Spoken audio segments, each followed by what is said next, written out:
Alright. Let me get scooted in here and we'll get rolling.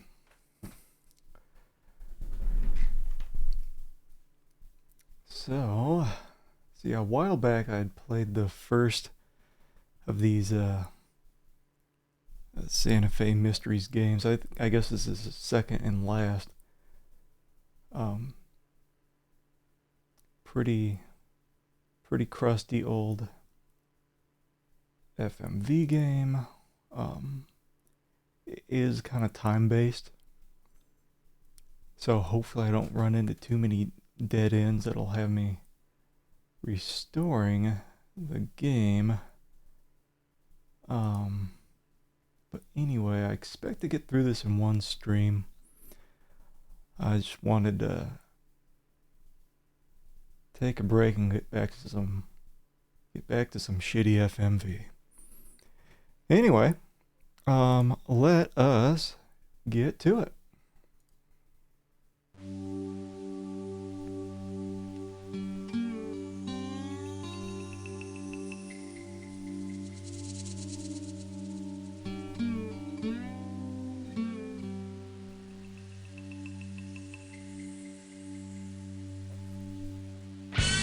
Oh yeah.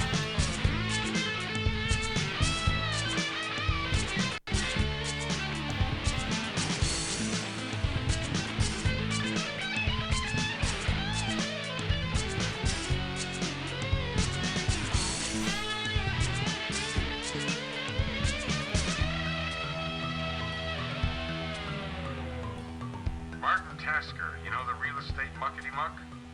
His wife's missing. Looks like kidnapping. Dead for all we know. Press is crawling all over it. It's on the tube right now, Channel 6. Check it out. Many more questions than answers at this hour surrounding the apparent abduction of Santa Fe socialite and businesswoman Miranda Tasker. Her husband Martin Tasker and server Manuel Oroso heard screams late last night. When they went to investigate, Miranda Tasker was gone. Tasker refused to speculate on who might be behind any apparent foul play or whether his wife's disappearance might be connected to last week's arson blaze at her upscale leather goods store. No one has been charged in that crime. In recent weeks, Martin Tasker has been under attack by local Native American activists who've been protesting his plans to expand the Seven Arrows Ski Resort.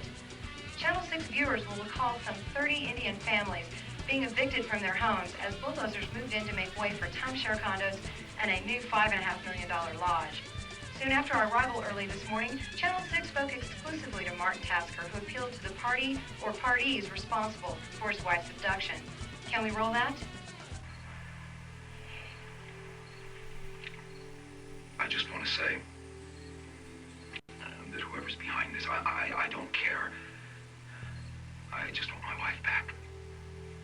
And if anybody has any information about her whereabouts, what happened last night, I am prepared to pay $100,000 for information that would lead to her safe return. And if you can see this, Rhonda, everything's gonna be all right. I promise. I'm sorry, that's all I want to say for right now. Mm-hmm. That's it from the Tasker estate as we wait for investigators to arrive. This is Teresa Chavez for KITT Channel 6 News reporting. Love my dog. But you know what drives me nuts? Hmm. And I know all you dog lovers out there know exactly what I'm talking about. Dog hair. Dog hair everywhere. On the couch, in the carpet, in the bed, in the duvet. I even get it in my beard, and it drives me nuts. In the I just want to duvet. take Jack and ship him off to the SPCA with no return address. Mm-hmm. But not anymore.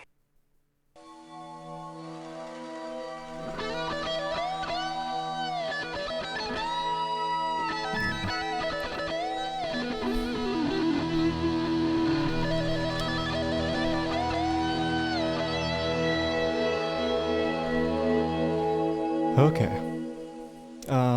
See, I tested this out earlier, just to try to get the scan lines under control. I just had my first save there. Yeah, all the videos have scan lines on them. I did my best to get them not looking too garbage. So we'll see how that goes through. The background music's kind of loud on these screens, but hopefully I'm coming through all right. Anyway, this is similar to the first game where you've got this kind of this city overview screen. You got, you know, however many days, you got 5 days to solve this kidnapping, otherwise it's game over. It looks like we got 8 hours a day, and if it's anything like the first game,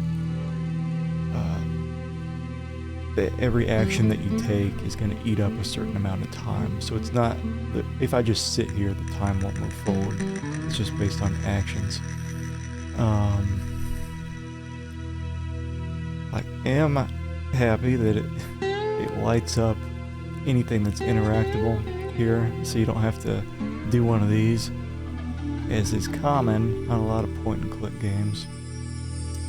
So the game will kind of walk us through this stuff too, including this PDA, which we'll check out later, which is similar to the one that we used recently in Spycraft, and same that we used in the first game. So, anyway, please to headquarters. Heading back to headquarters, over. Copy that, D-52. Alright. Ah, Detective. I was just grousing about you. You know Detective Night Sky here. Detective? This won't take very long. There's no point in wasting your time here when you could be wasting it out in the field. You're in overall charge of this investigation, but until you get your bearings, I've asked Night Sky to conduct the interrogations. I'm also assigning a Sergeant Rebecca Orlando to help you out. She'll be running down alibis for you. Now, right now, we don't have very much. We have as much as the reporters at the scene do. We got no suspects, no ransom demands, and no apparent motive. I emphasize apparent, detectives. Tasker's not exactly man of the hour around here since he booted those Indians out of their homes. That doesn't explain why anyone would go after the wife. Night Sky, tell him about that gadget you got there, that PDA, personal digital... Assistant. We've been using these in the field. They're great. The chief or the lab can beep us 24 hours a day. Okay. If you can't figure it out, you just push the help button. Now, fortunately, gadgets are not going to solve this case for us. Now, you got 5 days, detectives. Count them. 5. I've already heard from the suits at the Bureau, and they got about as much confidence in me as I got in you. So your job is to prove us both wrong. All right? Now, go out there. Give them hell. Mm-hmm. Eating up my time already. That guy was actually from Star Trek. Is it DS9?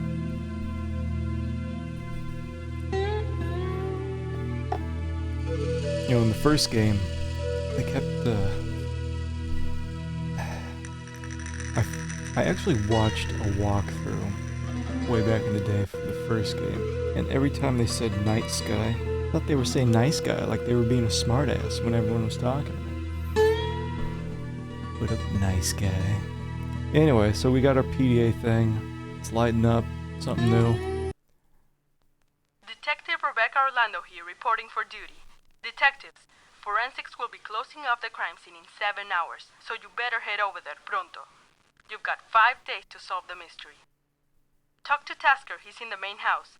Also, the servant, Manuel Oroso, is in the bungalow to the right. Buena suerte. There's no time to be wasting here in Santa Fe. Well, that just ate up 15 minutes. Let's go. Can I exit out? How do I? Okay. So, unfortunately, gotta be pretty careful with the time, because it's like every. Oh yeah, and I mentioned there's a lot of reused assets from the first game, and this is my favorite sound because you can tell it's just a guy going. Whoosh, whoosh, whoosh. So this is me This is the game.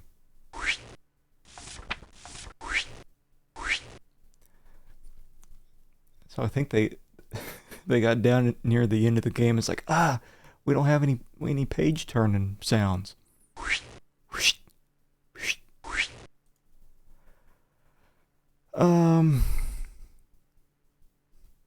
So yeah, as we gather information throughout the game, this is where it's all stored.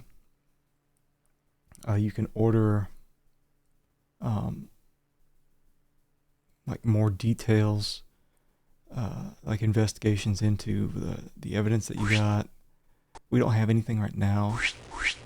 Oh God.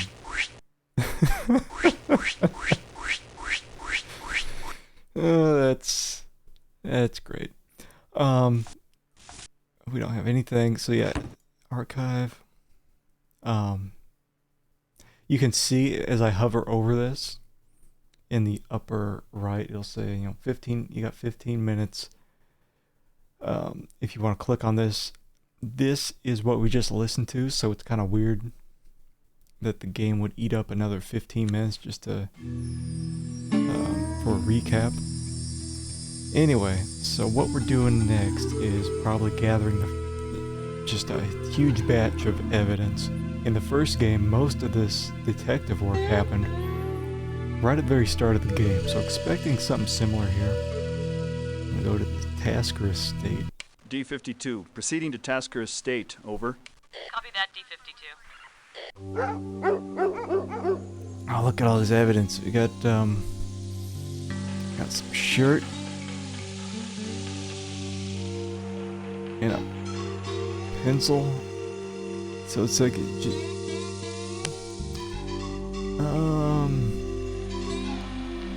cursor lining up, I guess, moves us to a different area.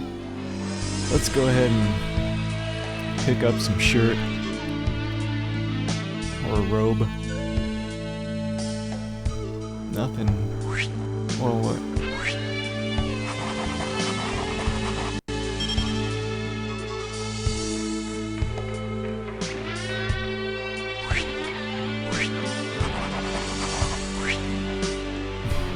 I don't know why we'd take a photograph.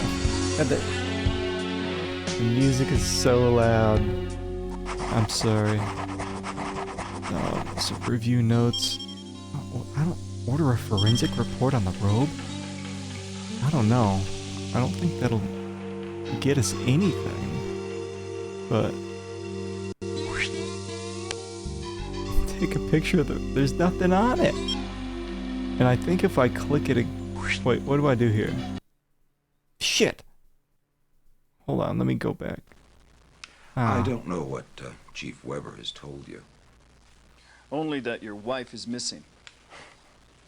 Missing? Sounds so benign. If I thought she had ran out on me, I'd actually be relieved. Were there problems between you? No more so than in any marriage. Randa and I were happy. Delirious, really. Last night we celebrated our 3rd anniversary. Mm-hmm. Tell us about the party.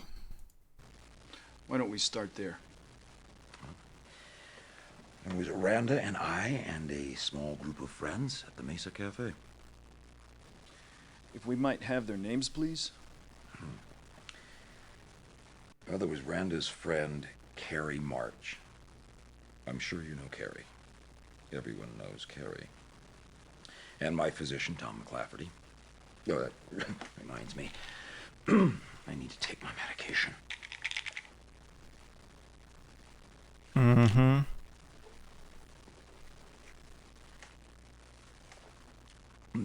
Mark Kennedy. The antique dealer, he was there. And let's see. Oh, yes. Free Tibet. One of Randa's wacko artist friends, her invite, not mine. And things were going along fine until Andrew Grissom showed up. Andrew Grissom. Another guest? Hardly. Andrew Grissom is a disgruntled investor. We met at the Arroyo Club. I'm afraid to say that their standards are not what they used to be. Anyway, Andrew invested in Tasker Industries, misplayed his hand, and now he blames me for it.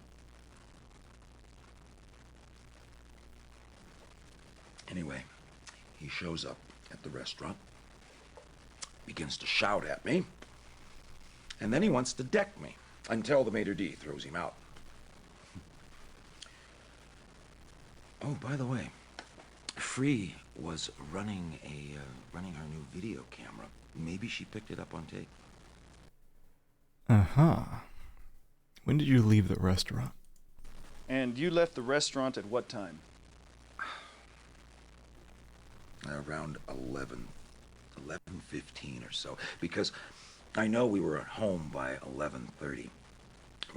Randa wanted to go swimming. She asked if I would join her, and I passed. And she went down to the pool alone. What was she wearing? Well, just a terry cloth robe and sandals.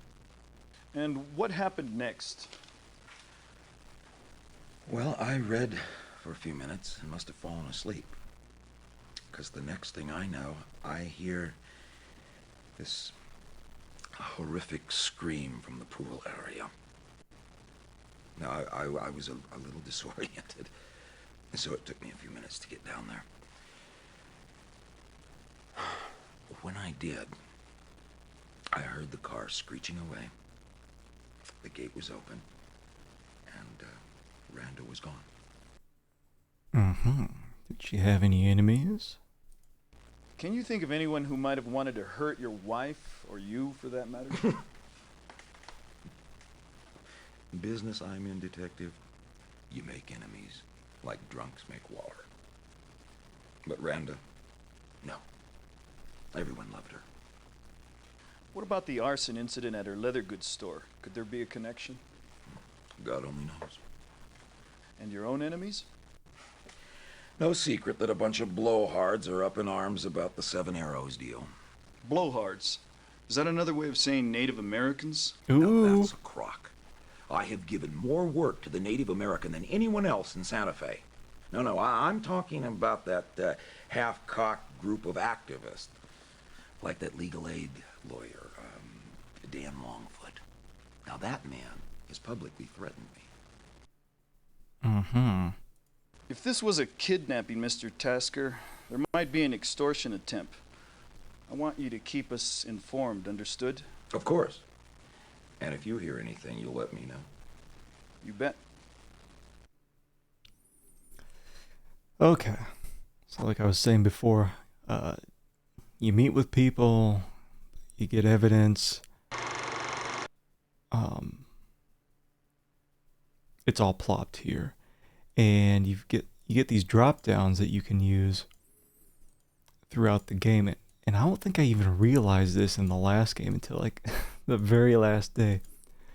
But as you go through the game, you can just use these drop downs to keep track. Like maybe you suspect this guy of doing something with his wife. We don't know too much right now, but let's see here. So here you can replay the interview at no time cost. I hate that so much. Prioritize alibi verifications. So if I order this alibi verification, it kind of goes into a queue.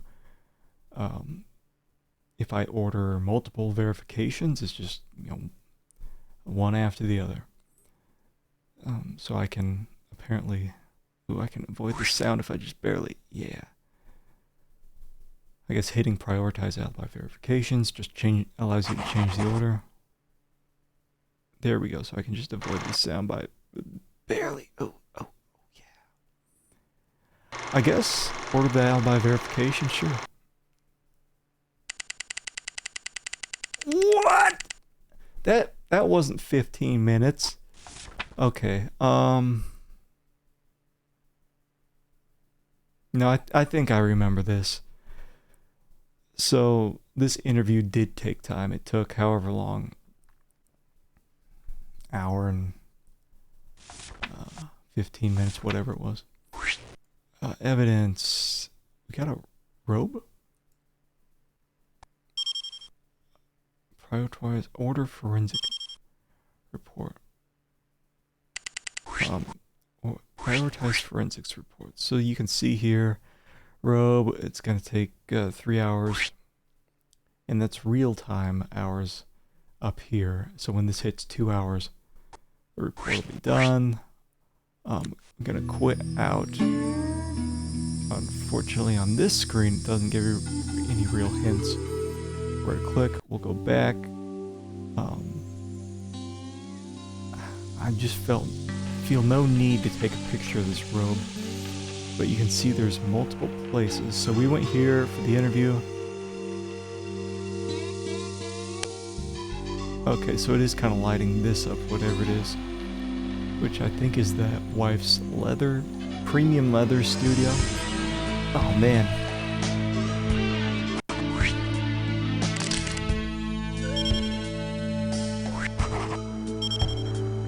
Know what that is. Chalk. Oh, pill.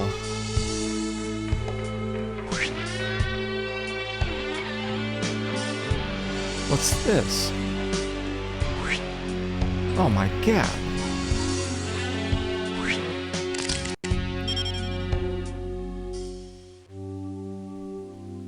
Okay, so that... Oh man, that's burnout time. It burns up time just for us to look at it.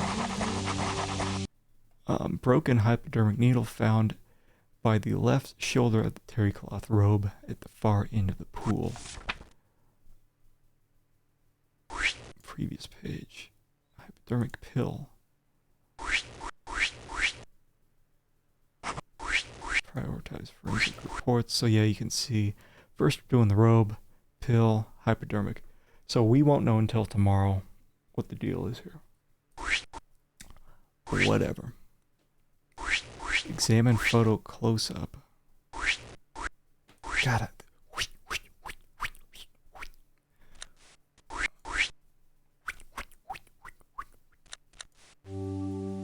Okay, so I think that about wraps it up here. There were just these 3 things. Oh, that's nice. Your name and occupation, please? Manuel Oroso. For the last 5 years, I've been Senor Tasca's manservant. Manservant? Okay. What do you remember about last night? Tell us about last night. Last night, I was in my room watching television. It was around 11:30 when the movie was almost over, and Senor Tasca came in. I went to them and asked them if there was anything that I could do for them, and they said no, that they would see me in the morning. Then they began to argue. I couldn't understand the words, but it was very loud. They argue a lot. Did you know that Mrs. Tasker went for a swim? Were you aware that Mrs. Tasker went for a swim about midnight? No, you see, my room is very far away in the east wing of the house. Did she hear any screams? Did you hear any screams? No, but Senor Tasca did. I was watching the television when he began to buzz me and very excitedly screaming at me to meet him down at the pool. Well, I of course rushed right to the pool, and when I got there, he was already there. We searched for Senora Tasca, but we couldn't find her. The gate was open. Mm-hmm. Was it unusual for the gate to be open? Was that unusual? See, Senor Tasca was very afraid of intruders, so he always made sure the gate was locked. Who has keys to the gate? Well, I do, and Senora Tasca and Senor Tasca, of course, and Dr. McClafferty, in case of an emergency. What about the dogs? How many dogs are out in the kennel area? 2, very loud. So I noticed. Were they barking last night? Last night? Not that I recall. If there had been an intruder, wouldn't they have barked? Not necessarily. Sometimes they bark and sometimes they don't. They're not really watchdogs, senor. Maybe it's the doctor got some needles and pills. Or maybe someone's trying to frame the doctor. Thanks for your help, Mr. Oroso. I hope they find the senora okay. Yeah.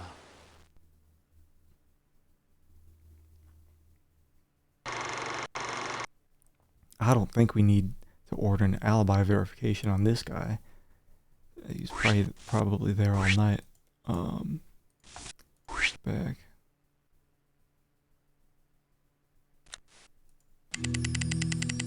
Oh, just our time is just toast.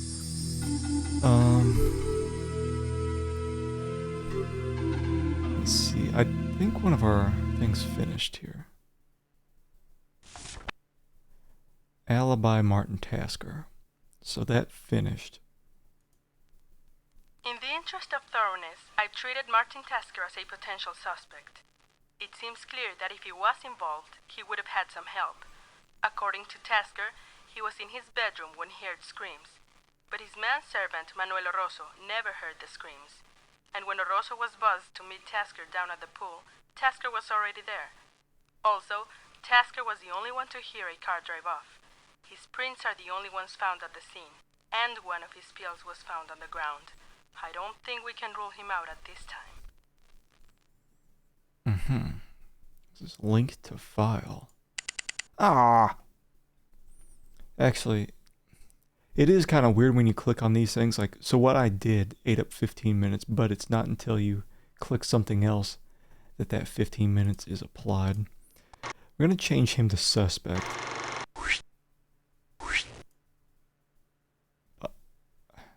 But if it's anything like the last game, I don't think it's him. Like, yeah, he seems suspicious. I guess the doctor too, but I don't know. Like, if he had the keys, he could have let anyone in. He could have let anyone in.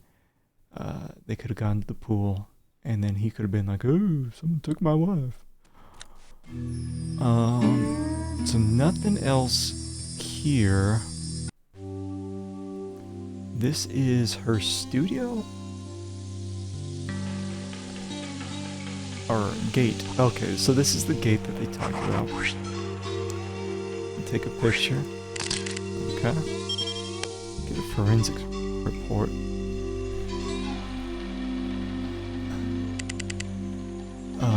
Because if the door wasn't stopped with the music, jeez.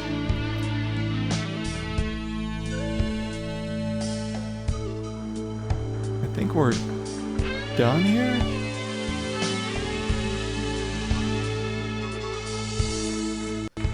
I'm just gonna do another save there before we leave. Oh, mama. You can see it just lit up the whole city.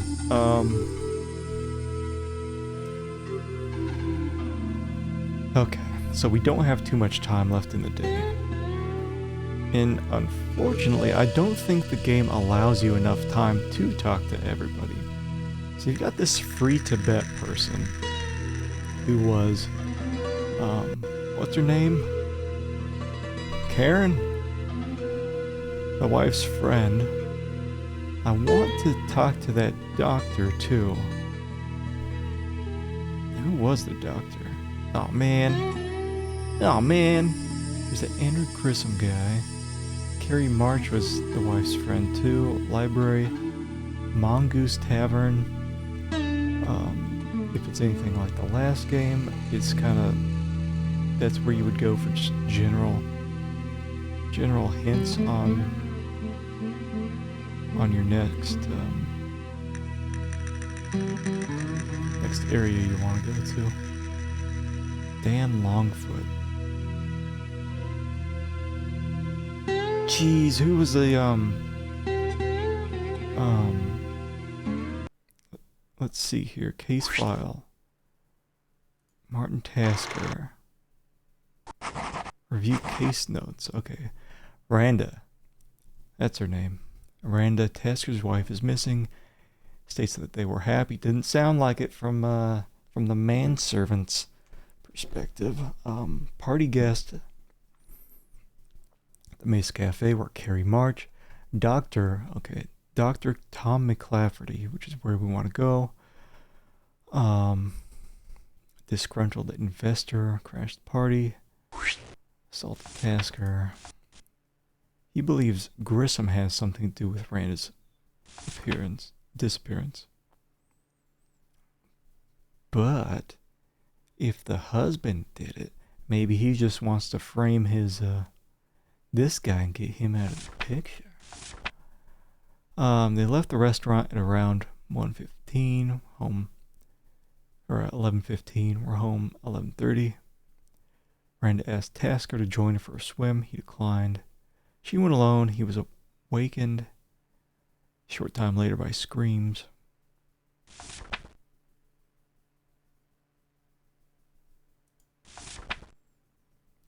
Perpetrators left the gate open.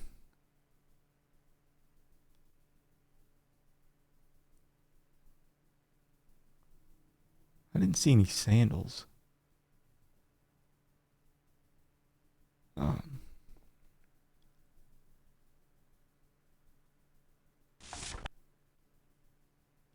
Tasker also suspects Dan Longfoot is responsible.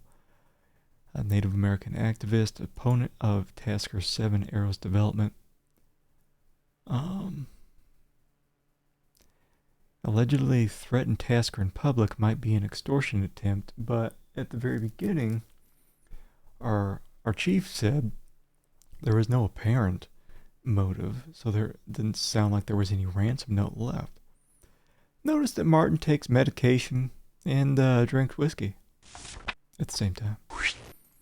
So let's go back to McClafferty. D-52. We're on our way to see Thomas McClafferty. Over. Okay, D-52, copy. Okay, so this is just the hospital. Is there any news on Randa? Nothing so far. We're talking to everyone who might help us. Naturally, I'll do what I can. If you'd be good enough to give us your name and occupation for the record. Thomas McClafferty. I am a doctor in private practice here on Old Santa Fe Trail. All right, you've been Martin Tasker's physician for how long? See, this is tough because you'll notice every question that you ask has a time cost. So this seems irrelevant to me, but we'll ask how often they argue. I understand the Taskers argued a lot. Well, Martin has been under severe financial pressure. I mean, I'm sure he's told you about Vesco. Never heard the name. What, George Vesco, the man running 7 Arrows for Martin? Or perhaps I should say running it into the ground would be a more apt description. And as I understand it, 7 Arrows is a page or two away from Chapter 11. My own theory is Vesco's been embezzling. Too much money disappearing too quickly. What time did you leave the Mesa Cafe the other night? What time did you leave the Mesa Cafe the other night? Well, I stayed there until after the other guests left, sipping brandies until about 12:45. I took a cab home. You have a key to the Tasker estate? You've got a key to the gate at the Tasker estate, is that right? Oh, that's right. And to the front door as well. I mean, Martin insisted on it. I don't even think he would respond to that. What kind of medication is Mr. Tasker on? One last thing, Doctor. What kind of medication is Mr. Tasker on? A vasodilator for his heart. Nitroglycerin. Tridel's the trade name. Nothing injectable? Absolutely not. Alright, so we'll get the forensic report on the pill that was found by that robe. But it just looks to me like planted evidence. Like, let's just leave some pills, maybe some needles around here, maybe some other crap. I don't...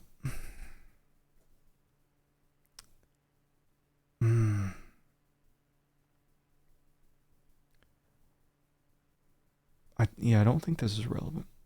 Let's end the interview. Thanks. We'll let you know if we have any more questions. Hey, if you get any news on Randa, please, I would appreciate a call. Yeah, so our time hasn't moved yet. Review the case notes. Suspects. So we got this George Vesco guy, which I didn't see on the city overview, so maybe he'll pop up now. He says that he states that after dinner cafe he stayed until 12:45 a.m. Yeah. Prescribes nitroglycerin for his heart. Let's get that alibi verification. Ooh, okay, Have you two come up with anything yet? I'm getting heat you wouldn't believe. And I don't know what kind of conditions this woman's being kept under. Now get your butts into high gear now. Okay. Day 2. Yeah, unfortunately just 8 hours a day.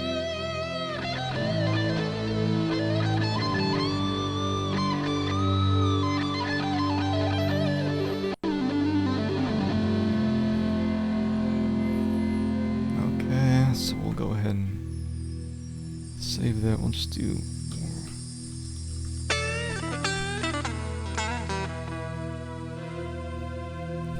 Okay, so who next? Talked with the doctor.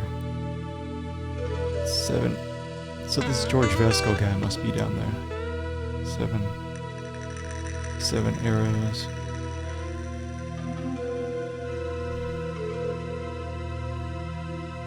I don't know who White Buffalo is. This is the... We'll go check out the lady's friends. And then this Andrew Grissom guy. Pass some time and then we should get some more forensic information coming in from yesterday. D-52, proceeding to free Tibet's residence, over.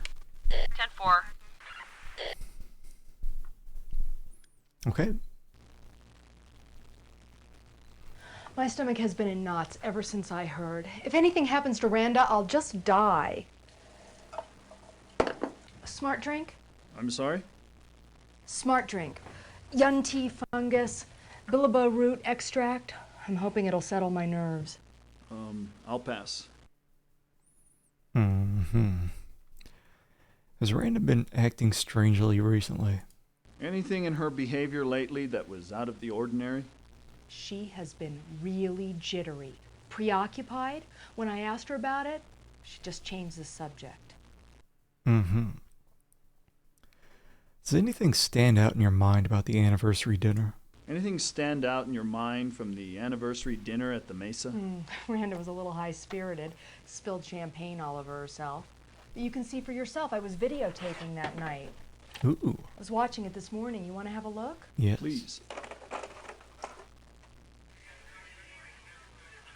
Here we are at the world-famous Mesa Cafe, where the world-famous Randa Tasker and the world-famous Martin Tasker Acting. wine and dine with their famous friends in celebration of their third, count 'em, anniversary new entree. Another bottle of champagne, my louse. Seemed to drink the whole bottle.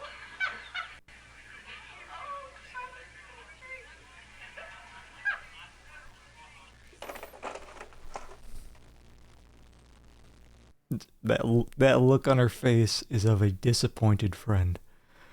Do you think Randa might have staged her own abduction? Is it possible that Mrs. Tasker might have staged her own abduction to get away from her husband, maybe even cast suspicion on him at the same time? It's absurd. Of course she would have needed someone's help. Mind if I ask where you went after dinner that night? I went to a midnight showing at the Lensic.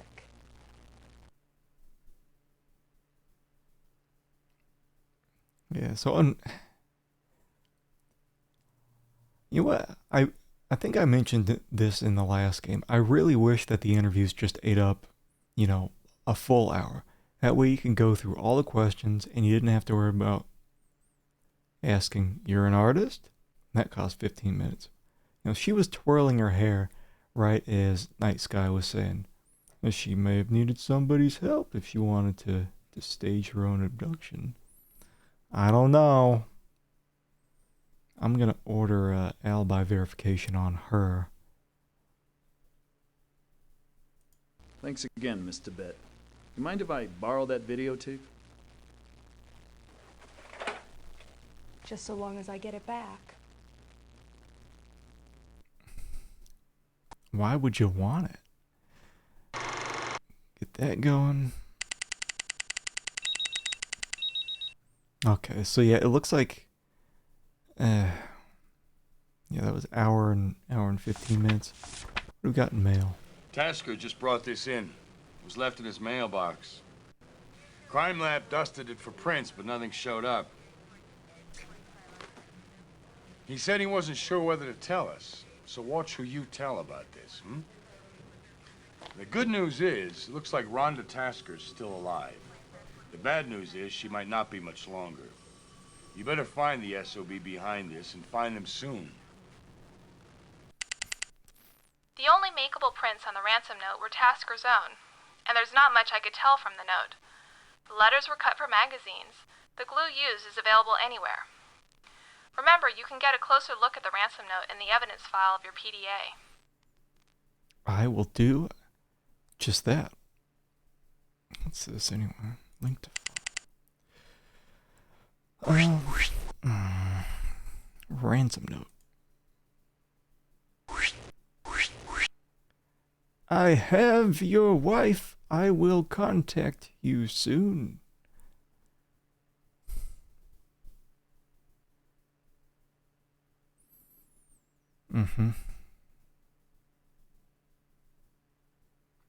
Remember back in the day, it seemed like all ransom notes were like this. Just a bunch of cutout magazines. And I have your wife. I'll contact you soon. Alibi, Thomas McClafferty. Dr. McClafferty's alibi of remaining at the Mesa Cafe and sipping brandies until 12:45 is flimsy at best. The bartender and the waitress confirm his presence at 11:15, but neither remember seeing him again until midnight. In theory, he could have come and gone and committed the crime. I still don't think he's a suspect.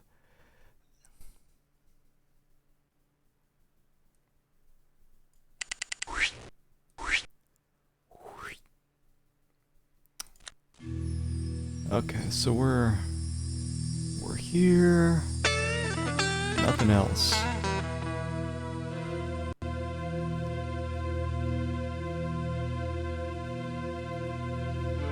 Let us go to Carrie March. That's the other friend. D-52 proceeding to Carrie March. I think she was in the residence. last Over. game too. 10-4.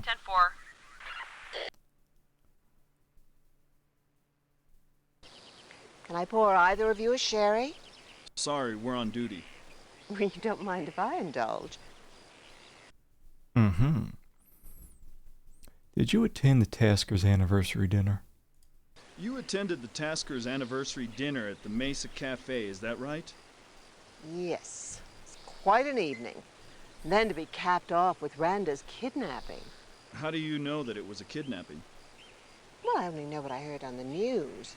The very thought gives me chills. I was hoping you could tell me more. Same here. Were you close to the Taskers? How long have you known the Taskers? Well, it was Randa I was closest to.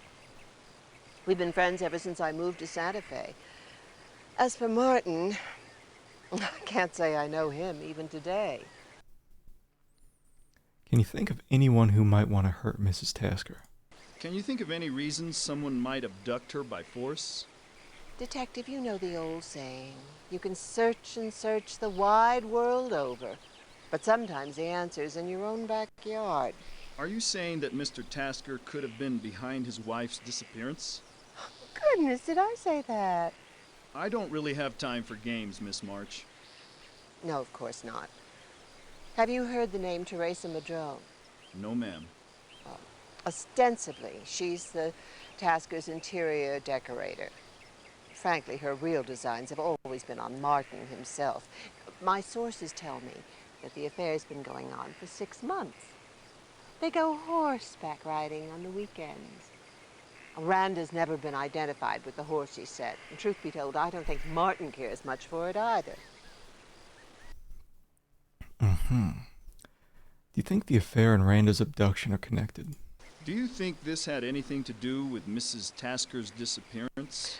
Well, Randa knew about the affair and was extremely unhappy about it. I don't know Teresa, but I've heard she's a woman to be reckoned with. Now, the irony is, Martin is a very jealous man himself. He couldn't have handled Randa being driven into another man's arms. He's one of the most possessive men I've known. Like that business with Thomas McClafferty. Were Mrs. Tasker and Dr. McClafferty involved? Was there something going on between Mrs. Tasker and her husband's doctor? Nothing you could call infidelity. It was quite one-sided, really. Thomas had been in love with Randa for some time. Randa confided in me that he even made the proverbial move on her when Martin was out of town some months ago. She rebuffed him, of course. Thomas was devastated. Was Mr. Tasker aware of it? I can't say for certain. I don't think Randa would have told him. And I don't think Thomas would have been invited to their anniversary dinner if he had. But men are curious birds. I've never understood them completely. Mm-hmm. All right. Anything else you think might be pertinent to our investigation? No. But I've got a million questions for you. Another time, Miss March. Thank you. You're as useless as you were in the first game. First note, she's drinking. She was at the Tasker's anniversary dinner, but found out about the abduction on the news. She's close to Randa, but not Martin. She suspects Martin is involved in the abduction. For the last 6 months, Martin has been having an affair with Teresa Madrone, the Tasker's interior decorator. Carrie states that Madrone is a woman to be reckoned with. Randa knew of the affair and was unhappy about it. Okay.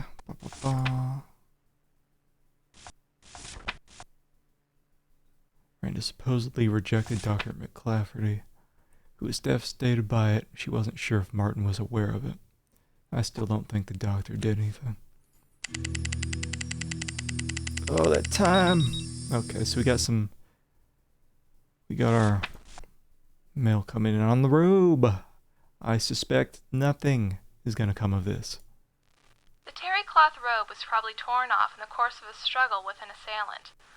Also, a trace fiber analysis shows several dark strands to be a camel hair mohair blend.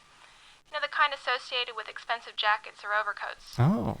Also, the terry cloth belt seems to be missing. So we're looking for someone in a suit?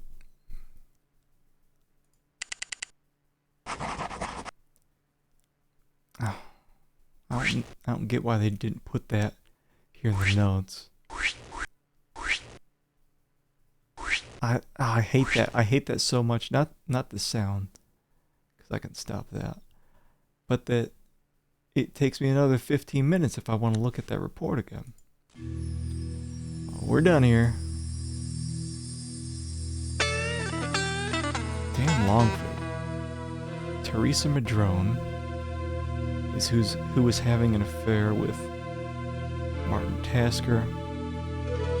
Let's go to 7 Arrows. That's where that George Vesco guy, I suspect, is. Yeah, I just gotta save again. Because I bet I'll run out of time. Heading to 7 Arrows. Over. Okay, D-52, copy. The ultimate ski resort. Where is the snow?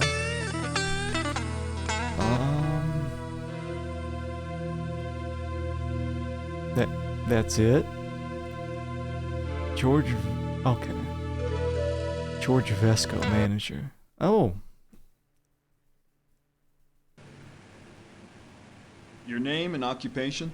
George Vesco. I work for Tasker Industries, currently project manager on the Seven Arrows expansion. Mm-hmm. I'm told there have been some financial difficulties lately. The word is that there have been some serious financial difficulties lately. You don't take on a project of this scope without running into serious difficulties of one kind or another. I take it then you're not concerned? Oh, I'm paid to be concerned, Mr. Night Sky, but not to panic. The opponents who've dogged us from day one would like you to believe that we're about to shut down, but we've met our financial obligations at every stage, and I see nothing on the horizon that threatens that record. Mm-hmm. There's been talk of mismanagement. There's been some talk of mismanagement. Who said that? McClafferty, am I right? That man has his own agenda, believe me. What did he accuse me of? Embezzling? He can't stand me because I'm the one thing in the Tasker's life that he doesn't control. Let me ask you this, Night Sky. Does it make sense that Tasker would keep me on this position if he believed that slander? Anyway, what does this have to do with Randa's kidnapping? That is what you said you wanted to talk about. Mm-hmm. Where were you on the night that she disappeared? Where were you on the night that she disappeared? I had blueprint revisions to approve by 8 a.m. Wednesday. I worked late, right in the office here. I was here from 9 till almost 1 in the morning. Do you have any idea who might have abducted Randa Tasker? You have any idea who might have abducted Randa Tasker? Only last week, Dan Longfoot was in this very office ranting and raving about bringing this project to a screeching halt, even if it meant burning it to the ground. Mm-hmm. He was humiliated by the court's decision to let Martin go ahead with the expansion. He took it very personally. Okay. So I'm looking for a guy who might wear a fancy suit. Thanks. We'll be in touch.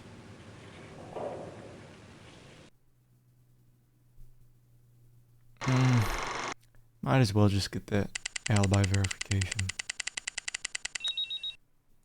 So we got an alibi here. Free Tibets can't be confirmed. I haven't been able to find anyone who can say for certain whether she was at the midnight screening as she claims. Mm-hmm.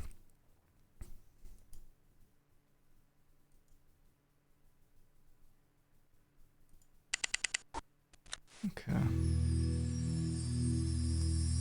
If there's anything else here, head back. Here's the lady Martin was banging. Let's check out Dan Longfoot. He might have a motive to kidnap Randa to stop Martin from moving forward on that Seven Arrows project. D-52, we're on our way to Dan Longfoot's. Over. Copy that, D-52. Mm-hmm. Dan Longfoot? Yeah. I know you. John Night Sky. My partner and I are with the Santa Fe PD. From the last game. I know who you are, Night Sky. Your reputation precedes you. Good time to talk? Yeah, I always got time for a brother.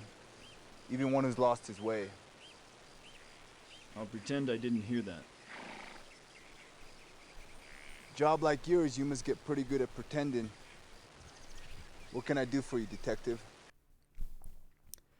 You heard about Randa Tasker's disappearance? You heard about Randa Tasker's disappearance? White man's trouble. I got my hands full, taking care of my own people. Horse people. What was your beef with Mr. Tasker? I understand you had a beef with Tasker. Let me see if I get this.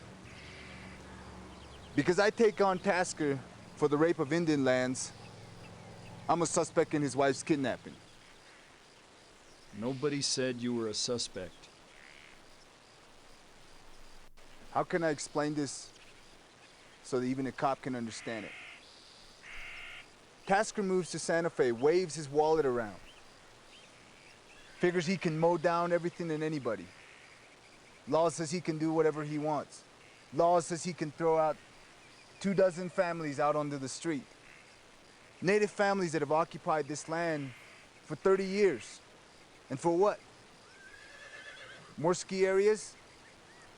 Another 50 time-shared condos. So another 1,000 tourists can come and trample on the land of our ancestors and write back to their families.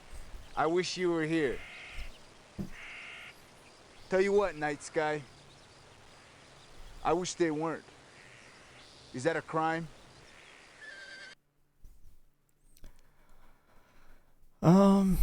You know anything about the fire at Randa's store? You know anything about the fire at Randa Tasker's leather goods store? I guess the only justice left is poetic justice.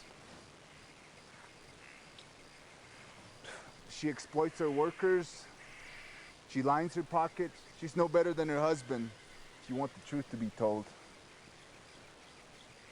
Like the elders say, evil breeds evil. Mm-hmm. Where were you on the night of the kidnapping? Where were you on the night that Randa Tasker disappeared? I was at a tribal council meeting till about 10 o'clock.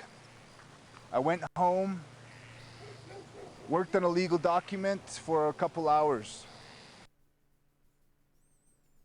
Tasker says you threatened him publicly. Tasker says you threatened him publicly. Let me tell you something, Mr. High and Mighty Detective. The real crime here was murder, and it never got investigated. And believe me, nothing either of us says or does is gonna bring back Maria Whitefeather. The kid who died in the emergency room? I am impressed. Smoke signals travel all the way up the mountain, huh?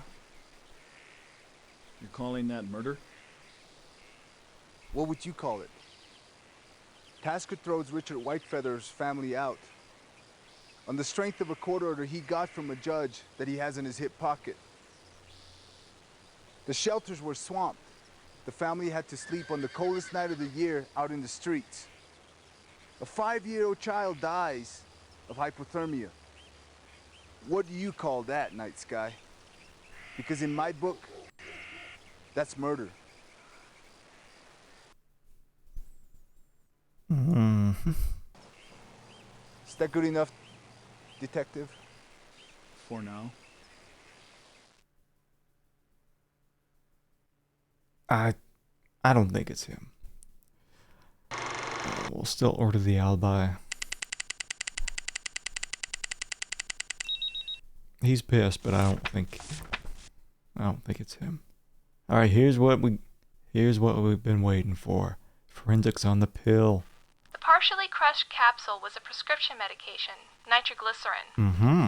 A vasodilator usually prescribed for heart patients. Well, that's the same medication Tasker was using. So, found at the crime scene.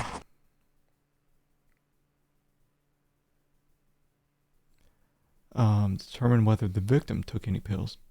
Not as far as we know. Now, we got 30 minutes left. And I think how I did it last time was to time it. Because I think you can just go to town with the last remaining bit of the day. And it just doesn't matter how much time you spend. You could just, you could use 3 hours. Still be in day 2. So we'll go to Teresa Madrone's place. Or actually, Richard Whitefeather. Maybe.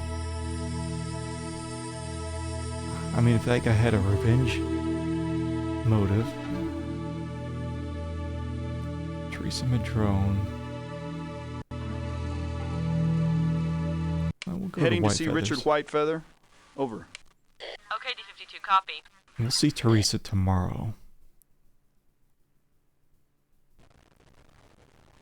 I'd like to ask you a few questions about Randa and Martin Tasker, Mr. Whitefeather. I better warn you, Night Sky. I hear that man's name and I see red. We didn't have much, but it was our home he stole. I had no power, no say in the matter. And we weren't the only ones. 30 other families were given 2 weeks' notices before we were evicted. Tried to fight Tasker in court. You tried to fight him in court. White man's court. It was a joke. The judge was bought off. What can you tell me about your daughter's death? I know it must be painful, but could you tell me about the circumstances of your daughter's death? We were spending a couple of days in the shelter. But the weather turned cold and there were so many families looking for a place to stay. We were told we'd stayed our limit. And we had to find a new place. So we went to a church. And when we arrived, there was nobody there. We spent the night on the streets. Maria began to shiver. We couldn't keep up her body temperature, and by the time the ambulance arrived, she died of hypothermia. That's what the doctors called it. I say she died because of Tasker's cruel indifference. Maybe you wanted to pay him back. I wanted to kill him with my bare hands. But the gods took their revenge. I read about his wife in the paper. It was only justice. I won't shed any tears for either one of them. Where were you on the night of the kidnapping? Last Tuesday night, say between 11 and 1, where were you? Right here at the shelter with my wife. I was gone for a little while. A friend of mine owed me some money and I went to collect. And you got back to the shelter at what time? I don't know. I didn't look at the time. Okay. Thank you, Mr. Whitefeather, and my condolences for your child. Okay, let's get the alibi verification ordered. And that wraps up day 2.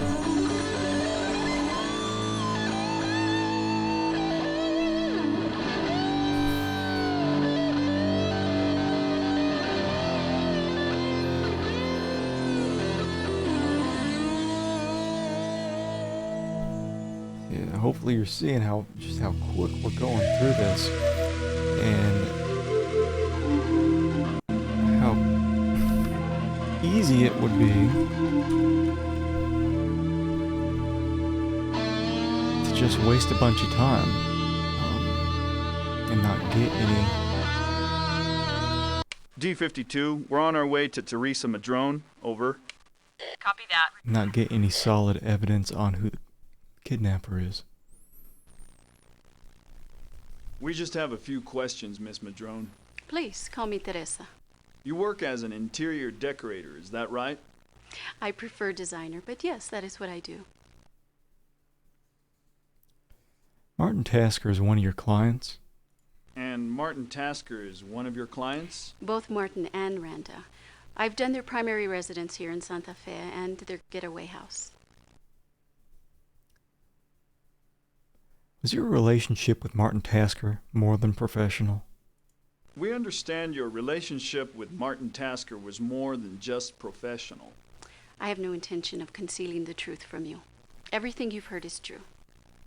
Everything? I should probably qualify that. What I mean is Martin and I have been lovers for the last 6 months. Was Mrs. Tasker aware of the relationship? I thought I knew the answer to that, but now I'm not so sure. Martin and I had an understanding. He made it clear to me that he was going to tell Randa everything. And I was under the assumption that he had.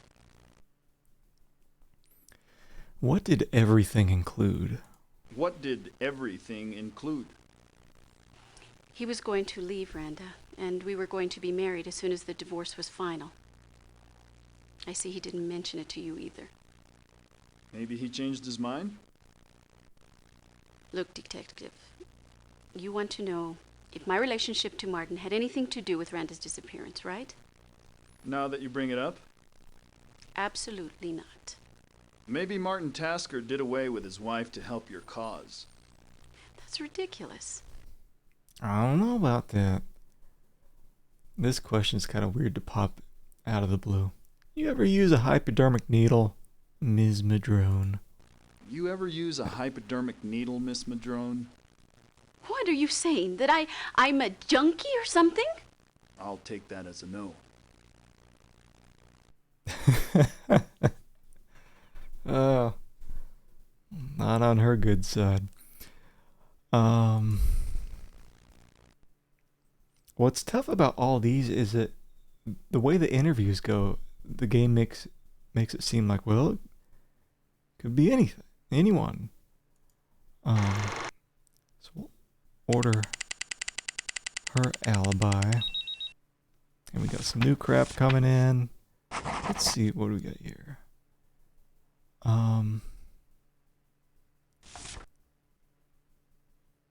It doesn't say anything about where she was on the night of the kidnapping. Alibi George Vesco.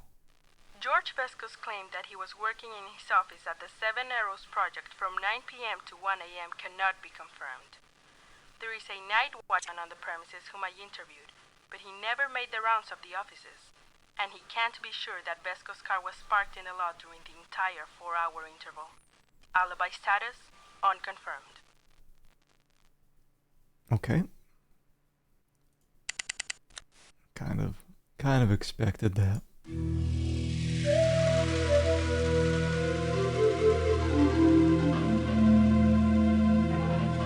Mark Kennedy. If I remember right, that was one of the, let's see, suspect case notes. Yeah, he's the only one left that we haven't interviewed who was at the party. On our way to see Mark Kennedy. Over. Okay, D52, copy. Fancy. Maybe. Ooh. You've known the Taskers for some time, is that right? Since Martin's arrival in Santa Fe. So this, they were talking about, what was it, camel mole hair? Something like that was found on that terry cloth robe. This is the only guy I think so far who's worn a suit jacket. I'm suspicious. What's the nature of your relationship with the Taskers? What's the nature of the relationship? Strictly business at first. Randa did a lot of buying at the shop. Even before they were married, I made purchases for Martin on my European buying trips. Over time, we became friends. Close friends? Close enough that I would be one of a handful of guests at their anniversary party. Were there any problems with the marriage? Did either of them give you any indication of difficulties in the marriage? I'm sure you'd understand, Detective, that to maintain a friendship with a married couple, you don't get embroiled in their domestic problems. Any idea who might be behind the abduction? Anyone you can think of who might have been behind Randa Tasker's abduction? I've thought a lot about it. Naturally, you've talked to Amy Tasker. An ex-wife? No, Martin's daughter. She's a national cutting horse champion. She has a breeding ranch just outside of town. He never mentioned her when we spoke. Well, I'm not entirely surprised. They've been estranged for years now. It's my understanding that Amy blames Martin for her mother's suicide 5 years ago. I mean, this question was kind of just answered. Let's see, where were you at around midnight on Tuesday? Where did you go after the Taskers' anniversary dinner the other night? I went straight home. Arrived about 11:30. Had a conference call with London over an estate sale. I was on for at least an hour. I absolutely don't think this estranged daughter had anything to do with it.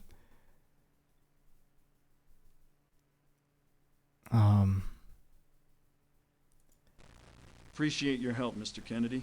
No problem. Suspicious beard stroking. Order that alibi.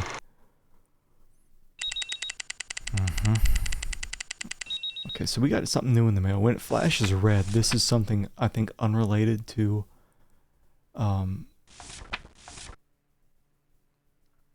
verifying evidence or alibis. There's been an anonymous tip that a black Jeep Cherokee with commercial plates was seen leaving the Tasker estate around the time of the kidnapping. We're running a 2829 registration check on all in-state Jeep Cherokees in the Santa Fe area, and we'll email you the results via your PDA. Okay. Okay. So we got forensics back though on the hypodermic needle. The broken syringe was a model AH-121, manufactured by the Smith Rotor Medical Supplies Company. It contains a residue of a powerful tranquilizer, telazol, combination of zolazepam and taltamine hydrochloride. I calculated there was anywhere from 5 to 10 cc's in that syringe, enough to knock out a horse, let alone an average-sized adult. But probably not enough to kill. No fingerprints, though. I don't think that really helps. But I mean, who would have access to something like that? Doctor?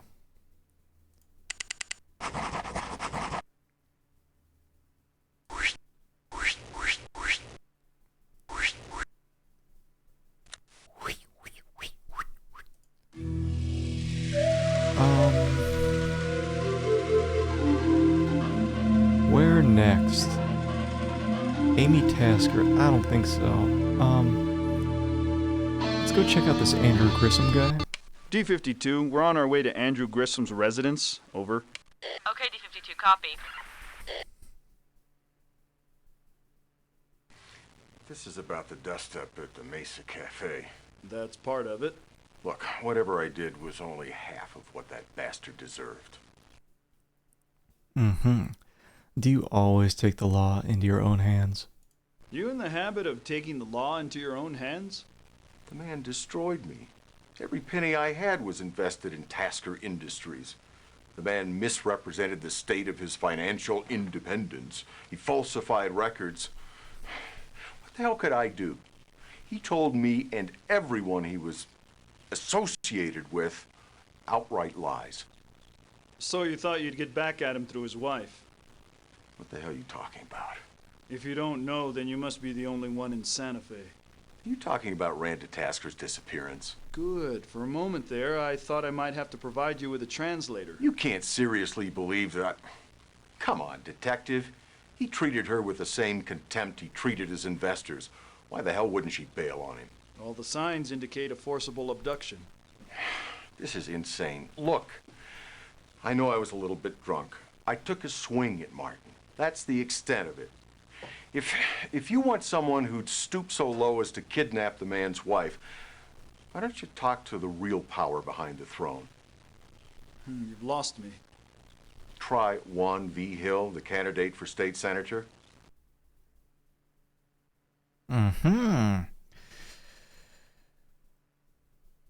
What about Juan V. Hill? What's he got to do with Martin Tasker? V. Hill's greased the political wheels for the expansion of Seven Arrows. That kind of clout doesn't usually happen without, something going on. And Martin Tasker's been a big contributor to his war chest. Okay, where'd you go after the Mesa Cafe? Where'd you go after you left the Mesa? I drove straight home. Got there about 11, maybe a little after. And around 11:30? Oh, then I was on the phone with my accountant in Albuquerque. I'm in the process of liquidating my assets. Guess I don't have to tell you that. And then I went next door and played cards with a couple of neighbors from, I don't know, about 11:45 to 1:30, something like that. Okay. Thanks for your time, Mr. Grissom. Yeah, right. Okay. Admits to attacking Martin Tasker at the cafe. Believes that Martin destroyed him by lying about the financial state of the company. So we'll check out this guy, Juan V. Hill. After the Mace Cafe, he drove directly home, got there about 11. Always good to get these alibis taken care of.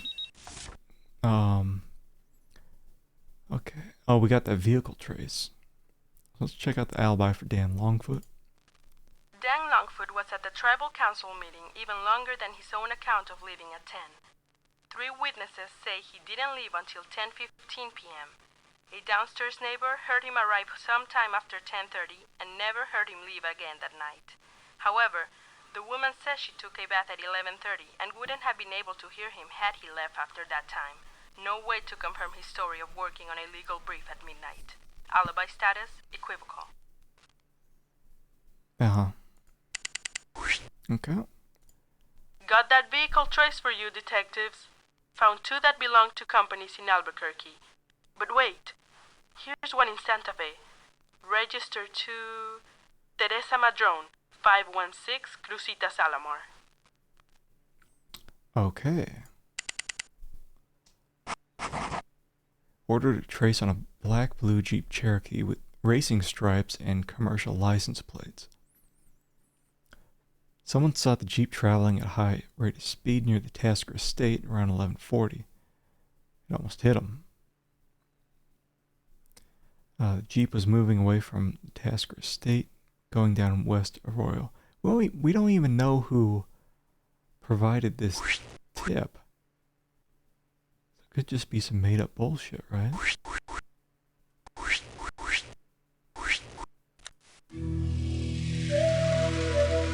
And we can't go back to Teresa and be like, hey, what's going on? But we can go to Juan V. Hill's place. D-52, we're on our way to Juan V. Hill's residence. And Over. If we're lucky, Okay, D-52, copy. we'll end it with like half an hour left. He's got fancy suit too. What is it exactly that I'm being questioned about? This isn't a press conference, Mr. Vihil. I'm conducting a criminal investigation into the disappearance of Randa Tasker. I just don't want this getting out to the press. Even the whiff of scandal in an election year and you're dead meat. Mm-hmm. What do you know about Mrs. Tasker's abduction?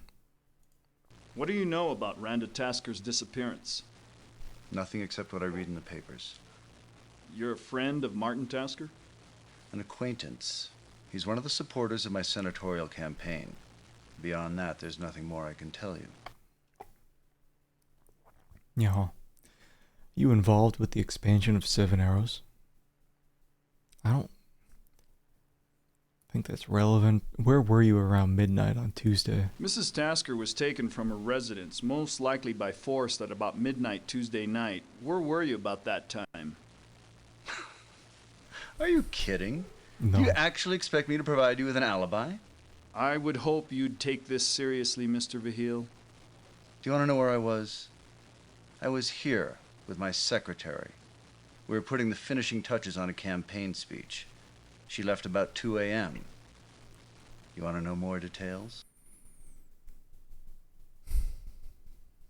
Isn't Martin Tasker one of your biggest supporters?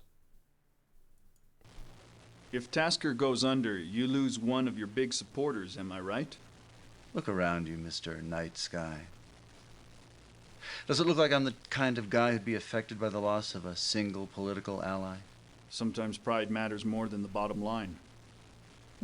Spoken like a man who's hoping to collect his pension. Are you involved with the expansion of Seven Arrows? Yeah, might as well just ask him. Have you helped him out in his plans to expand Seven Arrows? A good politician knows better than to get involved in somebody else's controversies. I've steered clear of that whole matter. Okay. Thanks, Mr. Vihil. We'll be in touch if we need anything else. It's been a thrill. Mm-hmm. Get that alibi verification going. Okay, we got an hour left. Reporters I can handle. But what the hell do you expect me to tell the Bureau when they say it looks like my people are getting nowhere fast? Now, I want some action. You let me know the instant something breaks, or we're all going to be pounding the beat. Pounding the meat. Alright. Let's see. Forensics at the gate. We dusted for fingerprints on the key override to the gate mechanism. The prints were an index finger and a partial thumb, and they matched those of Martin Tasker, which he volunteered to give us the day after his wife disappeared. Also, there were no signs of forced entry, no scuff marks on the gate or the wall surrounding the area. Alright.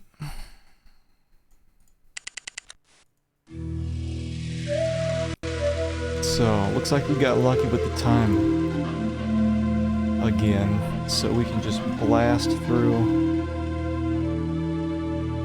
any one of these. I don't understand why I can't go back to Teresa's place, though. Who the hell is White Buffalo, anyway? D-52, heading to White Buffalo. Over. Is that the bar?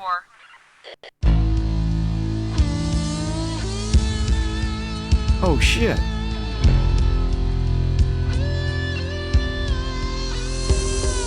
Calm it with the music.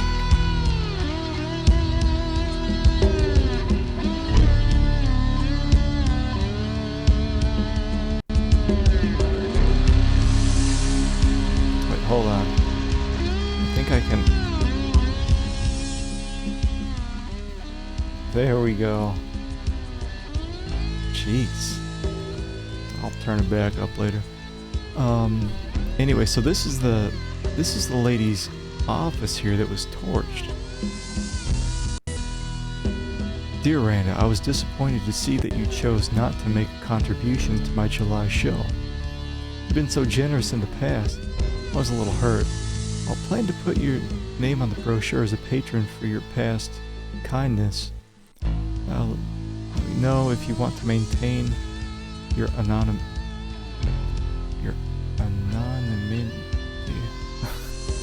By the way, there's blah blah blah. There's an adorable furniture maker whose stuff will be on display that I want you to meet. Free to bet. Let's go back. Nothing in the trash. Wait. Jewelers. It's Randy Tasker. Miss Tasker. We have appraised the following items per your request and valued them as follows. Tennis bracelet and a turquoise necklace. If you're still interested in selling them to our pre-owned and estate jewelry division, we'll be willing to offer approximately 2/3 of the appraised value for each item.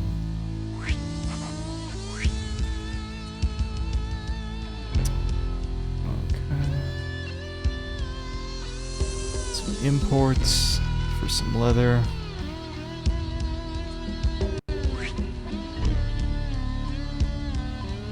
Dear Miss Tasker, Mrs. Tasker, I'm writing this because you've refused to take my phone calls, either at the office or at your home. When you told me the reason I was being fired, I was so hurt and confused, I didn't know what to say. I don't know who told you those lies about me, but I swear to you I would never steal from you or anyone else. I've already spoken to a lawyer, and he told me that I might have a legal case against you. But all I want is a letter of recommendation that I can use in looking for other work. It's only fair. Yours truly, Christine Belota. We don't know who that is.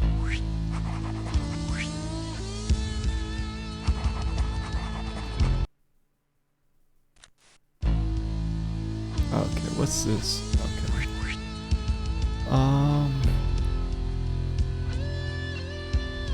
Now I'm wondering, hold on, because that was lighting up red when I closed out of that.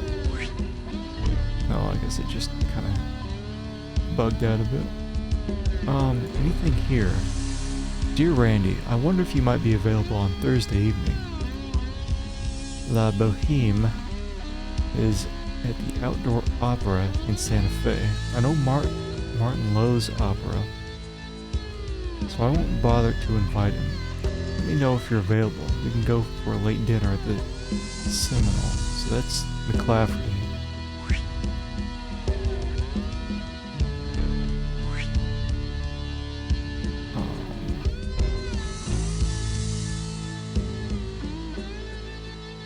I think that's... I think that's it. So we got... Oh wait, so that's more forensics bullshit. We have this person opened up to us so far though. We didn't use any time doing that. So, good on me. I don't want to waste time just yet looking at the forensics report because I think that would move us forward to the next day. So we'll burn up the rest of our time going here. Christine Bellotta. Proceeding to Christine Bellotta's residence. Bellotta. Copy that.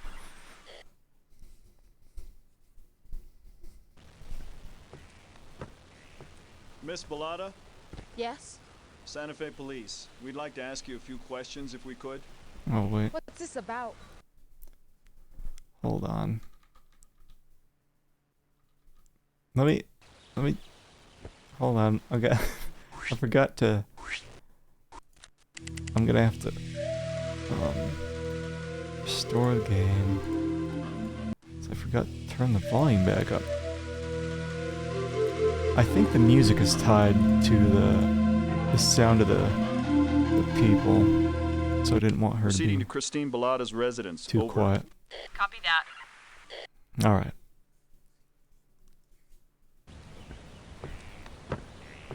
Miss Bellotta, Yes? Santa Fe Police. We'd like to ask you a few questions if we could. What's this about?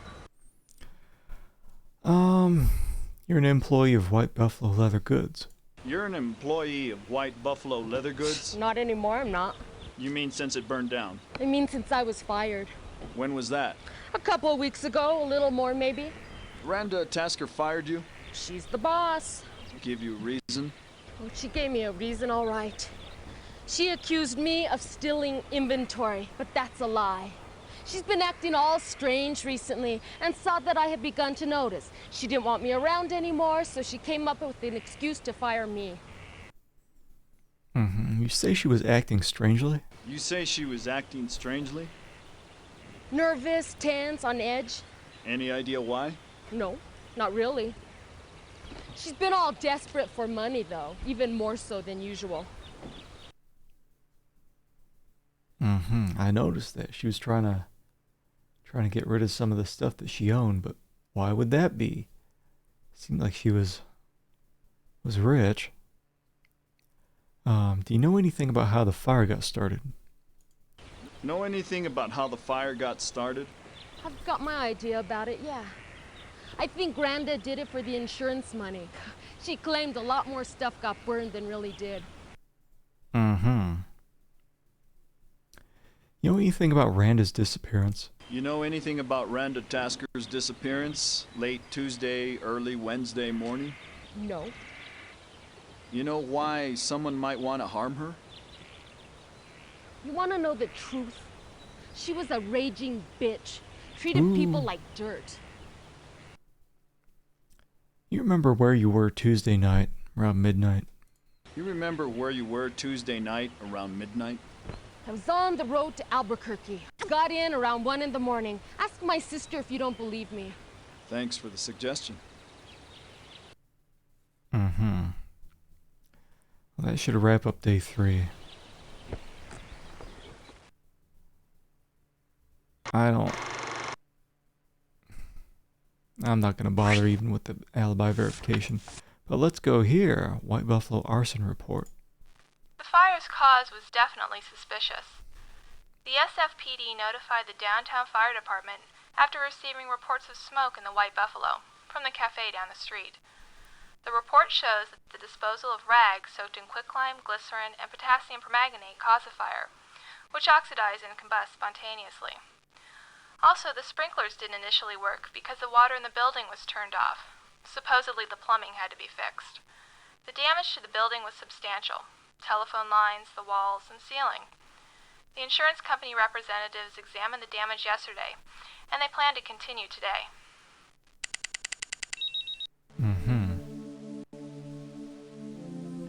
We got 2 days left.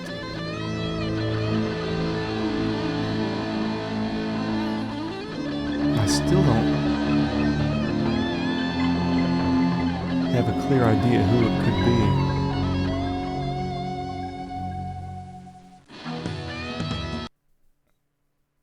So, let's see what we got here. Alibi for Richard Whitefeather. Whatever, it'll probably check out. Richard Whitefeather's claim of being at the shelter for most of Tuesday evening is borne out by several shelter residents and one counselor. However, by his own admission, he left at about 11:30 to pick up a check from a friend. I spoke to the man, who incidentally catches and raises desert animals for medical research. He wasn't there when Whitefeather allegedly came by, but he did say that the envelope he left for Whitefeather under a doormat was gone when he returned home at 12:30. Alibi status only partially confirmed. There's still a theoretical window of opportunity.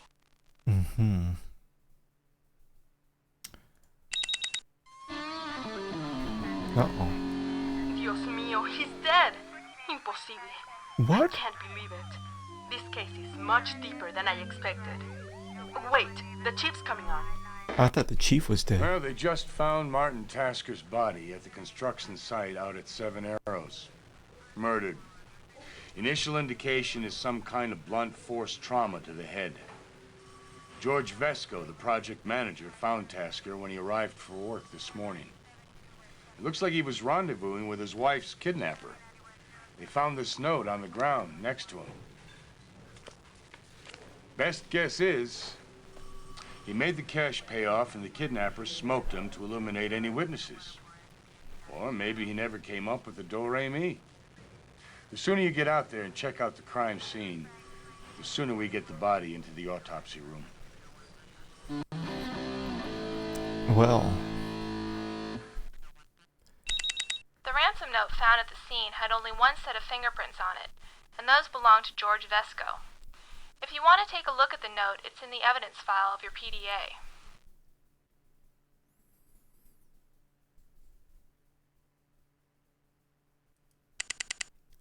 Second ransom note.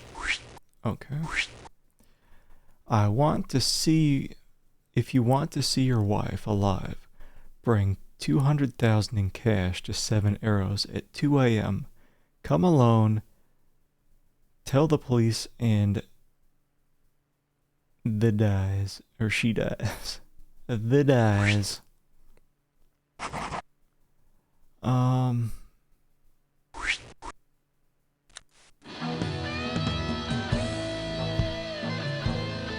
Okay.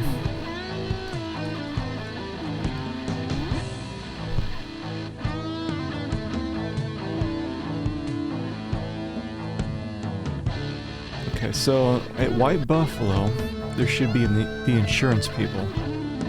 I also want to go back here, so first we'll go to 7 Arrows. Heading to 7 Arrows, over. For the body. Copy.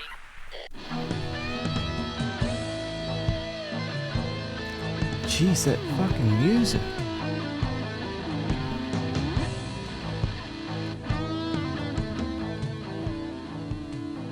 Alright.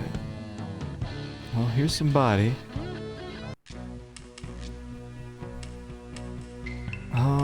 Is that a stick of dynamite? Oh.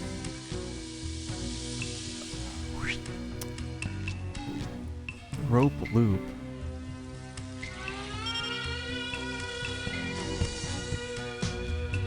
Okay, gonna get that.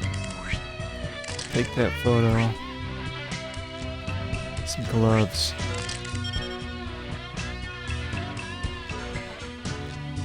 It's taking a while.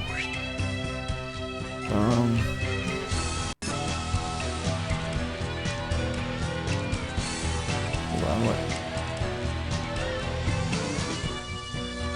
Look at the shovel. Oh my god.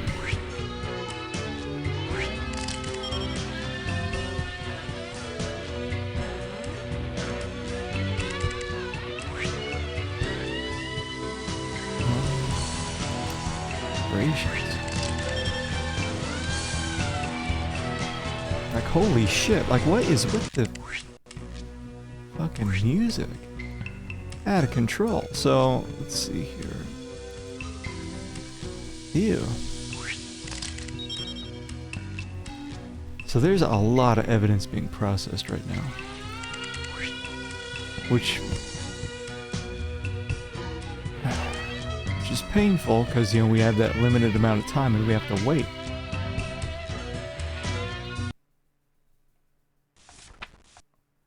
Alibi, Teresa Madrone. My check of phone records confirms that Teresa Madrone called the Tasker residence at 2:15 to 2:21 on Tuesday afternoon. As you know, she admits to being in the area of the Tasker residence at about 11 p.m. to 11:15 that night. According to your report, Wally Chandler puts her vehicle in the area at about 11:40 or later. But when I spoke to Mr. Chandler, he backpedaled on those times, saying it could have been 11:30 or even a little earlier. He also pressed me on details of the reward. I think you'll agree that Teresa Madrone has no alibi to speak of. I guess not. I think we're done here. I'll go ahead. Forensics will be closing off the murder scene at the end of the day. Also, you may want to search Tasker's office for some clues. So, Detective, you may now re-interview all suspects. To issue an arrest warrant, please proceed back to headquarters. But remember, Chief Weber will give you only one shot at making an arrest. Good luck. Okay, so it says want to check his office.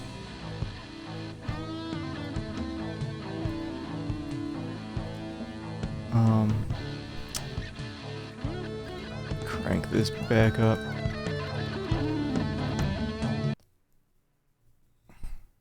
What's going on here? I just got notified that Dan Longfoot called in a 911. Supposedly, a cage of scorpions was dumped on his back porch.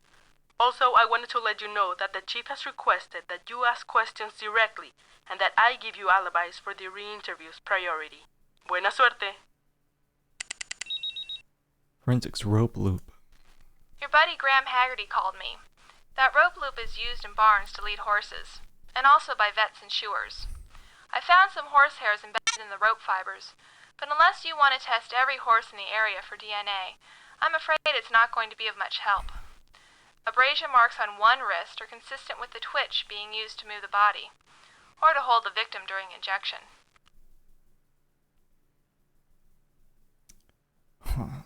There was, it wasn't that, Dan Longfoot guy, but there was another one, another guy being talked about, by somebody.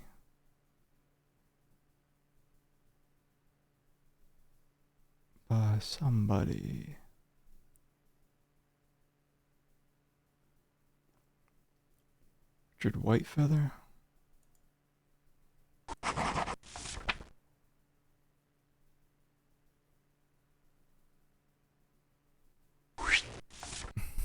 Let's see, there was somebody, and I forget who it was, involved with some animal stuff.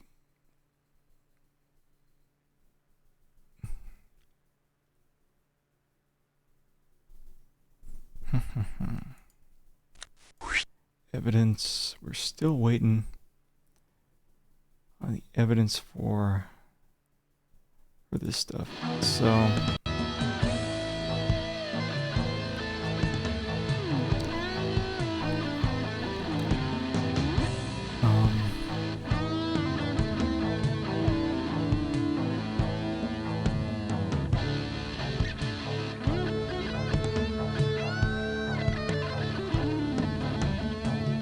D52, heading to White Buffalo. Let's see if Over. those insurance people are back.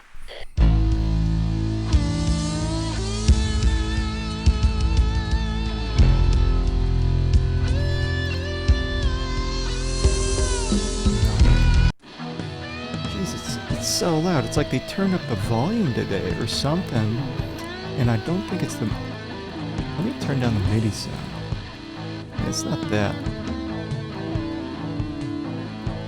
God, it just sucks that I can't adjust the music volume because it's tied to that digital sound.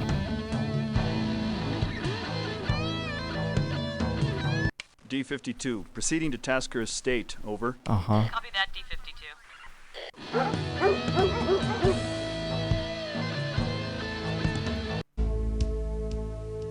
Okay, so we're back in this guy's office. This is the first time we've been able to see it alone.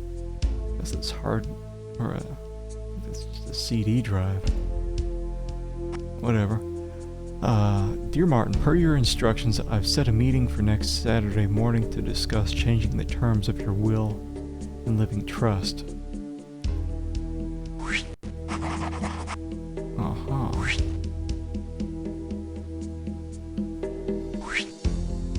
Mm-hmm.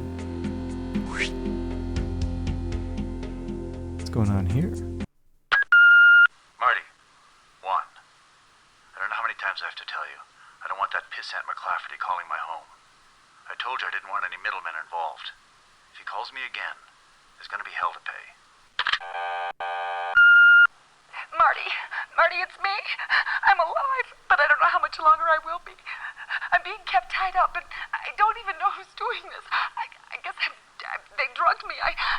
If I knew, I couldn't tell you anyway, because I know they're listening. Oh, please pay them whatever they want. I know I'm going to die if you don't. For God's sakes, Marty, please help me.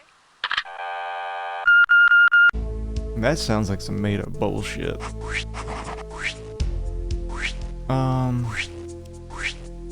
Let's see, what do we got here? I can't look at this check, right? Oh.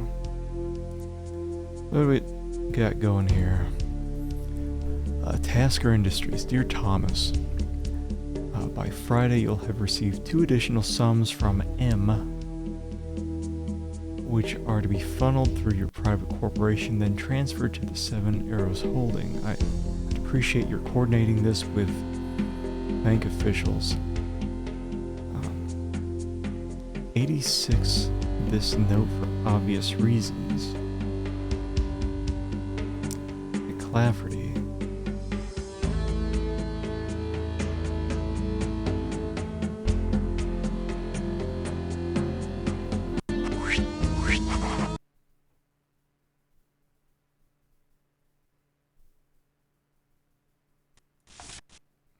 Mm-hmm. Okay.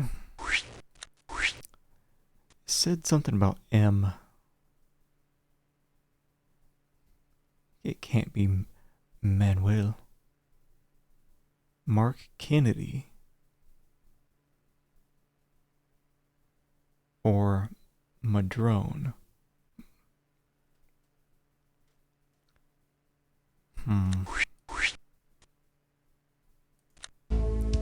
What else we got? Dear Marty, I can't believe you'd actually accuse me of being unfaithful. I've been the one who's had to endure one broken promise after another. It hurts me when you say the things you do.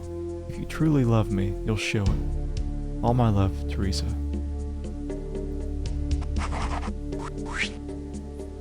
Okay, anything else in here? What's this? Received $321,500. Thomas McClafferty.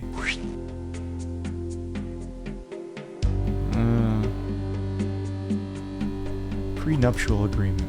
This agreement is made and entered into by and between Martin A. Tasker and Randa Carlson, sometimes hereinafter referred to as the parties. Each party agrees that any property of any kind acquired by either of them by any means whatsoever during the marriage, and any earnings and income of either of them resulting from their respective skill, effort, or work before or during the marriage, is and shall remain the sole and separate property of the part who acquired or earned the same, free and clear of all claims, rights, and interests on the part of the other. Randa further waives, surrenders, and relinquishes all rights to alimony, support, maintenance, or any other similar payment to which Randa might otherwise be entitled as a result of their marriage.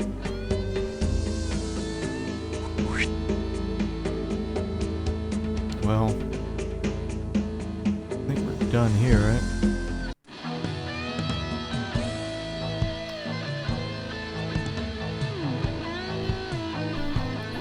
I want to see this McClafferty guy.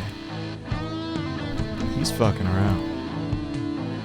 D-52, we're on our way to see Thomas McClafferty. Over. Okay, D-52, copy.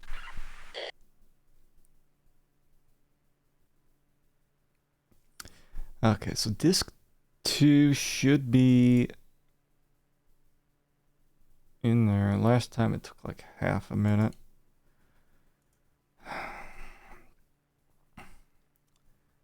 Come on, baby. Oh, wait. So hit enter.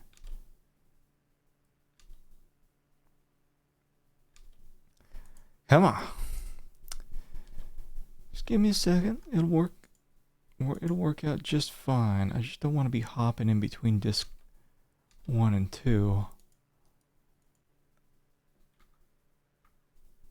So, let's see. Sometimes the game can detect second disc. If not, whatever.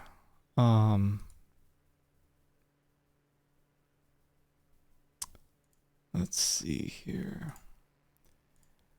Hold on. Let me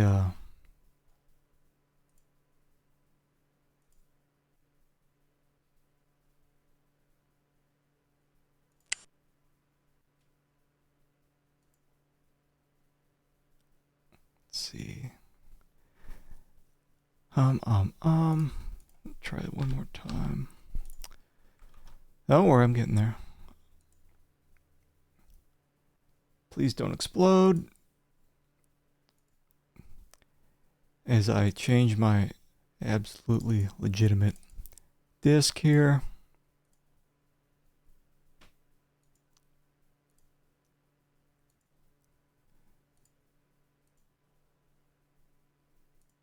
Okay, give me a second, and hopefully, there we go.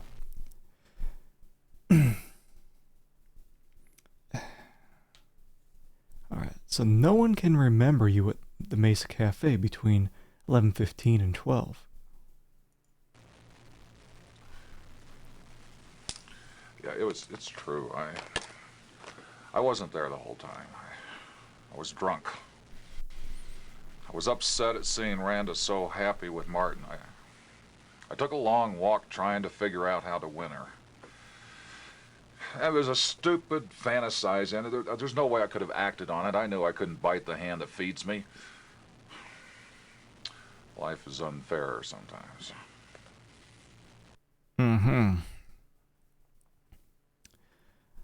Martin was using you to funnel money to Juan Vigil, wasn't he?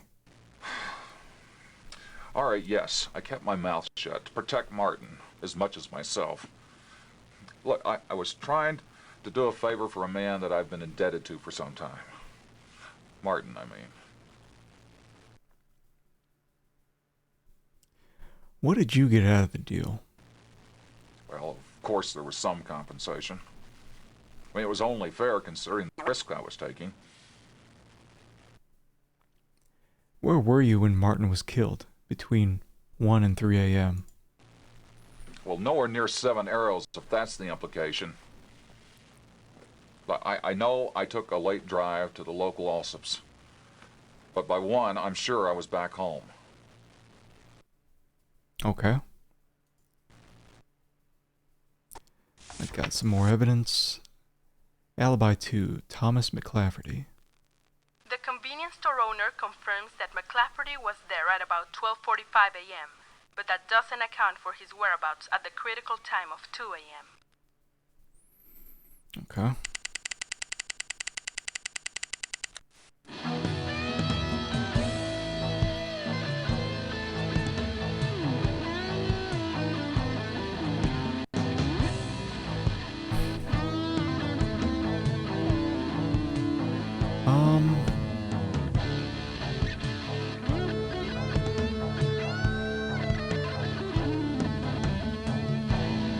Let's go to Teresa Madrone. G52, we're on our way to Teresa Madrone. Over.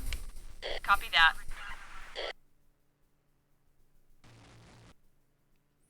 Tasker was murdered around 2 a.m.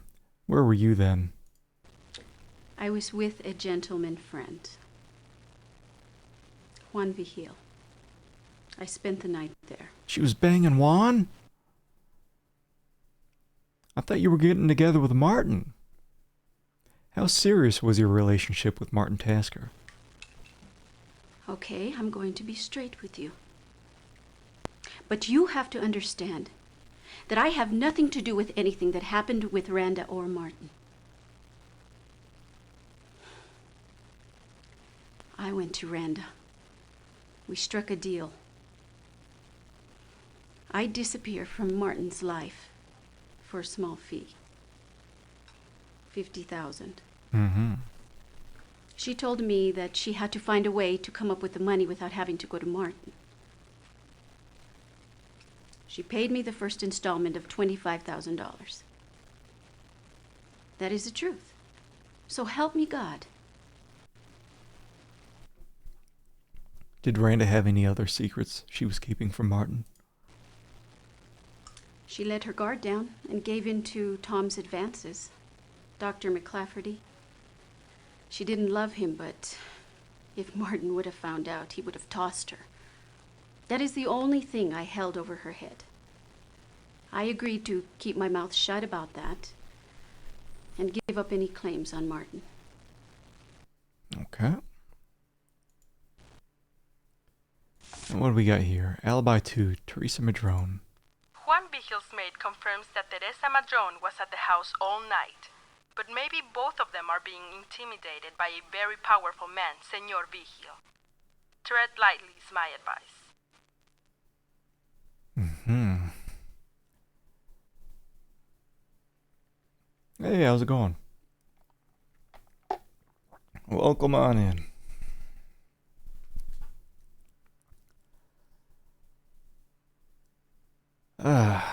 Just trying to work through this crusty old FMV game. I don't know if you caught it on the local news, but Tom McClafferty, Tasker's doctor, he just made a public statement to the kidnappers, appealing to them not to harm Tasker's wife. He said he'd come up with the money they asked for. Now, I've told him and Amy Tasker to call you first if the kidnappers contact them. Okay.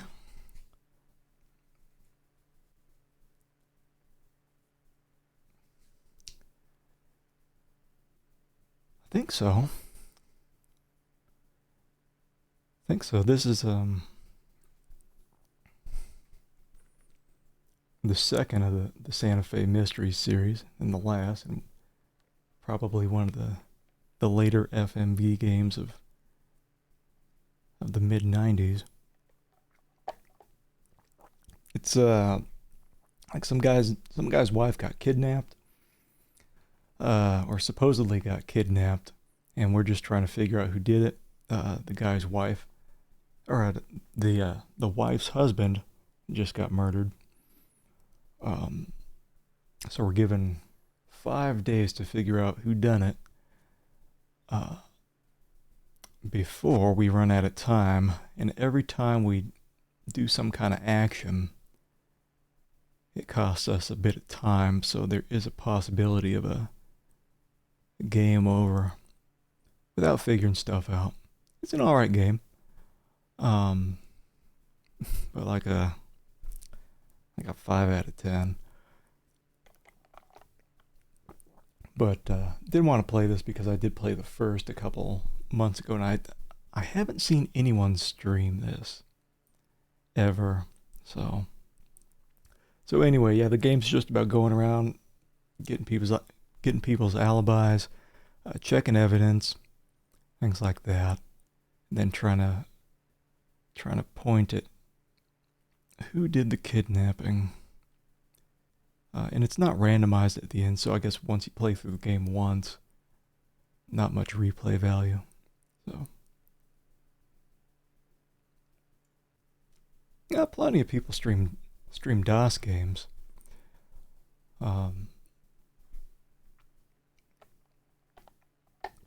Not so many people play the FMV games though, because they're pretty bad acting, but got that nostalgia. That camphor smell in the glove you found was bag balm. It's used to treat muscle soreness in horses. You'd be hard put to find a horse facility in this town that doesn't use it. There was no other trace evidence on it that I could run down, and the glove itself is sold in dozens of outlets in the area. Okay. So there were 2 pieces of evidence left around the... Nobody likes DMV games. Yeah, I mean, there's something weird about FMV games. It's got that nostalgia, even though it's pretty corny acting usually.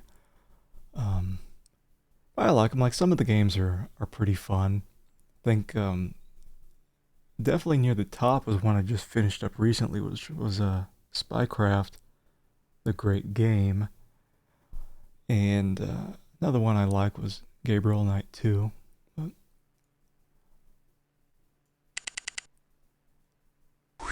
certainly nice to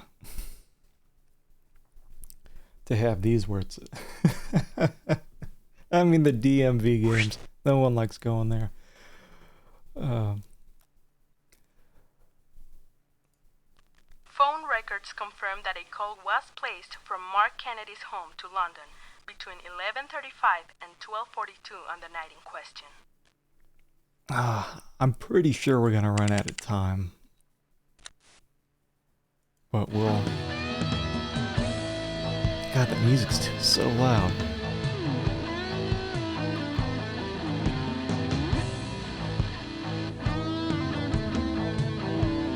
D-52, we're on our way to Dan Longfoot's. Over. Copy that, D-52. So there was evidence regarding horses. This is the only guy I know of who has horses, even though he doesn't seem like a suspect based on the last time we were talking with him. There was another person who was mentioned to have a bunch of animals, but I completely forget who that is, so...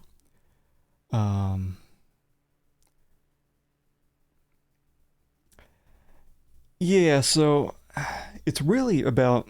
I mean, this is really what the game's about. You go around to these different people, you ask them questions, and you're just trying to narrow down, who might have done the kidnapping. It might have been 2 people. It might have been one kidnapped the wife, and another person murdered the husband. But the game is pretty short, so even if I run out of time, I can just go back to an earlier save, and we'll get this figured out. It shouldn't take any more than 3 hours total, I don't think. Alright, so George Vesco claims you threatened to burn 7 arrows down. I had a message to deliver. I wanted to get their attention, but I was only speaking figuratively. Besides, you think Tasker thought twice about bulldozing the homes of all those families? I don't think so. Okay, where were you at the time of the murder? Dead on my ass. I went to sleep at 10. You can ask my neighbor. She's a real snoot. She knows every time I come and go. They tell me at the station someone left you a gift on your doorstep. Think that's funny, Night Sky? Some sicko left a cage full of scorpions at the back of my place. Where I come from, that's a pretty ugly threat. And children play back there. Someone could have gotten hurt. Need some evidence? You're welcome to take them with you. Yeah, someone left some scorpions. on the guy's doorstep. Whatever. Yeah, we're gonna run out of time here. It'll move forward to day 5 after I finish this up. Did you have anything to do with the arson at Randa Tasker's store?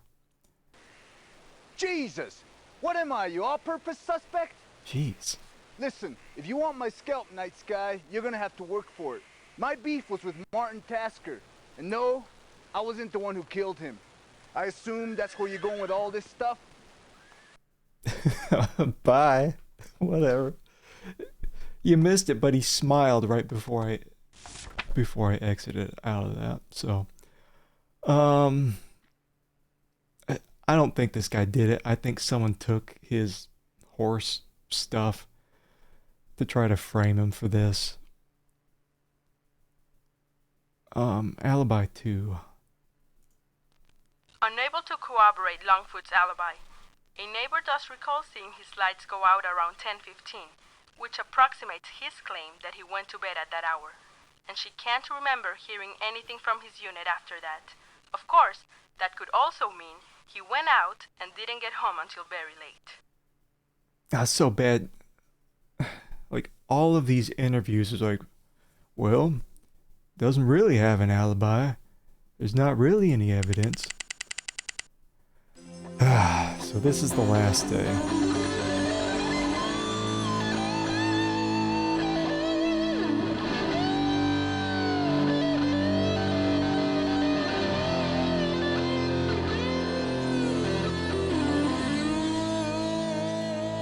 Okay, so how it works is we have to arrest somebody. Stop with the loud music.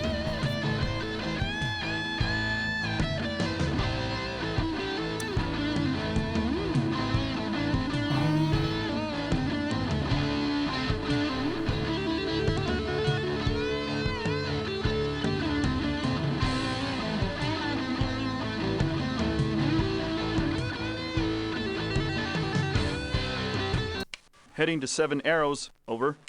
Okay, D-52, copy.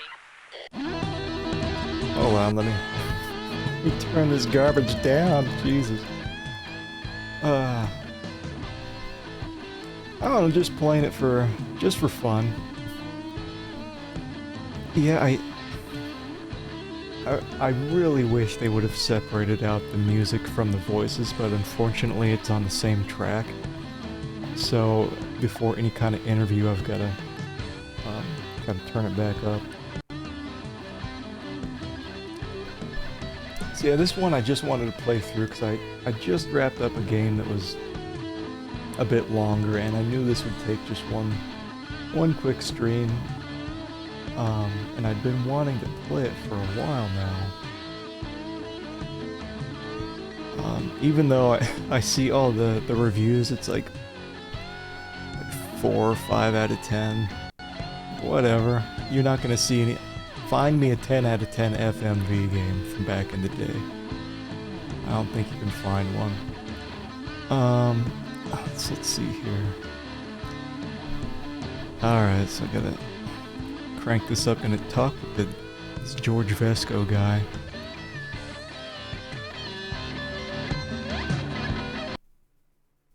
Maybe. Yeah, now. Okay.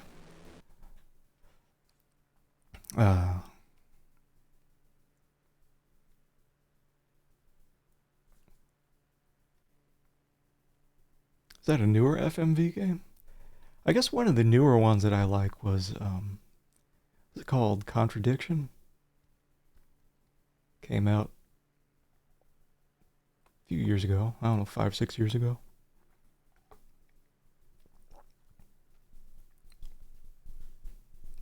It's tough because some of the games that I want to play they've run on Windows only. So I've only been able so far to get play the games running on DOS until I can figure out how to run the crusty old Windows games. I think I've got to run it through a virtual machine or something. Can you describe how you found the body? I got here at about 6:10 in the morning. I saw Martin's Jaguar. I thought he was here to go over plans. Saw him sprawled on the ground. I called 911 right away. Okay. Where were you around 2 a.m.?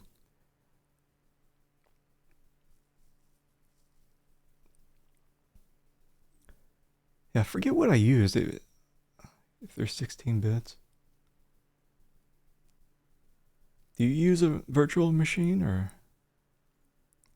'Cause, I mean, everything here is just running through DOSBox.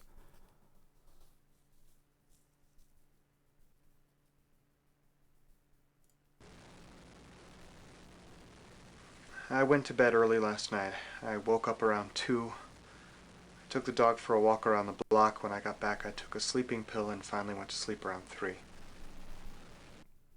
Yeah, that's definitely the way to do it. Is to get the real thing. I haven't had something that could run that in quite a while. My fear with actually buying something like this is I'm afraid it would just crap out. Did you touch the body or find a ransom note? I didn't touch him. It was obvious he was dead. I did pick up the note and read it. I guess that was pretty stupid. Okay, well, we're done here. Y'all have to try that out. One of the games I wanted to play was there was an old X-Files game. I think it came out around this time.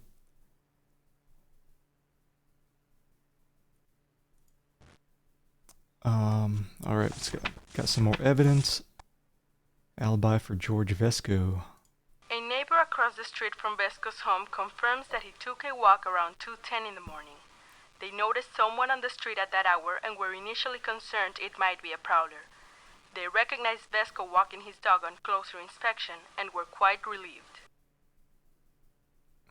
Well, I guess it's not him then. So let's go back to the case files. 7 hours left. Well, I guess this guy's not really a suspect. I mean, he could have kidnapped his wife, I guess, and someone killed him, but let's see. It's either this senator guy or this guy.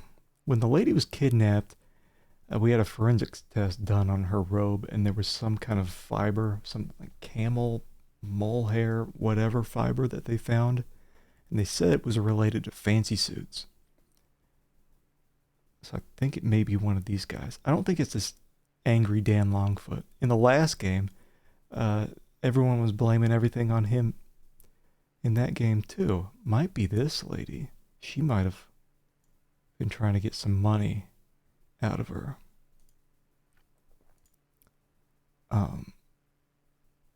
It's kind of hippie artist. Yeah, I'll have to work through like some of these games. Like I'm not sure exactly what the old bit rate is on these, so that's why I've been sticking with the DOS games because they're just so easy to run. But eventually I will have to figure something out so I don't miss out on playing all the stinky FMV games that I want to. Alright, so this lady, the person who was kidnapped, Miranda, had been donating to her artist gallery for a while, but then stopped. So she could have kidnapped her to get some money. I don't think it's Teresa Madrone.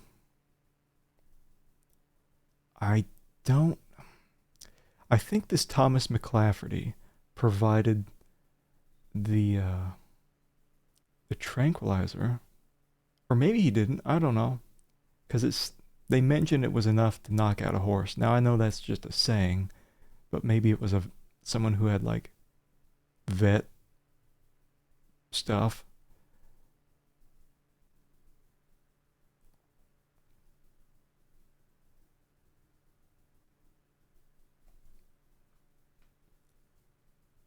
Yeah, it's certainly easy, but I mean, really what I wish I had, I do wish I had just the original stuff, and then just run the video out of it into my computer for streaming. That'd make life very nice.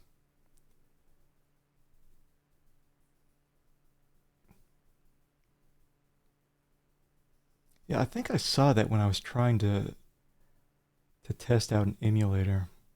Because for this, I actually thought that this was initially like a Windows 95 game. But I think what it was is the disk has one of those things where you could run it through DOS or on Windows 95. And I didn't realize it was DOS till I tried to run it through it. And I was like, well, I feel like I've been wasting time trying to get the emulator going. So I haven't looked too much into the emulator. I forget which. Let me see which one I was using.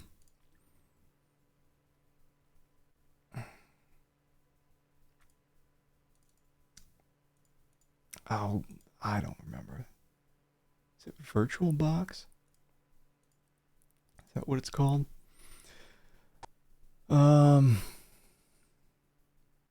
Anyway, I got that running enough to where it would just load Windows 95, and then it just had some issue every time I would restart the virtual machine. Yeah, I don't know what it was. It was something. It was stinky. Every time, like, I would load Windows, like a fresh install on that thing, and it'd seem fine, and then I would restart the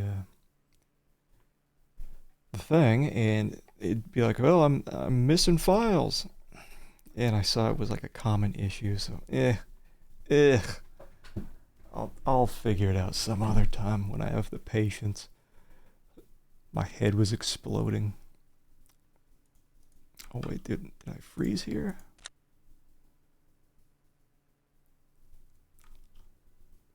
Yeah. Yeah, exactly. It's been a long time since I played that. Since I was using one of those. Probably the early 2000s. I would always get my family members' hand-me-downs. Let's check out this Juan. I think this Juan guy ordered somebody. Who is this guy anyway? I forget. Strictly business, blah blah. Oh, Martin Tasker's daughter Amy is a national horse breeder and trainer.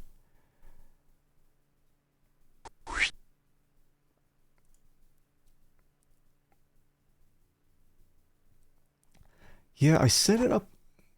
I went ahead. I followed somebody's walkthrough on YouTube, and I followed right alongside him, and it worked perfectly. It's just that when you had the thing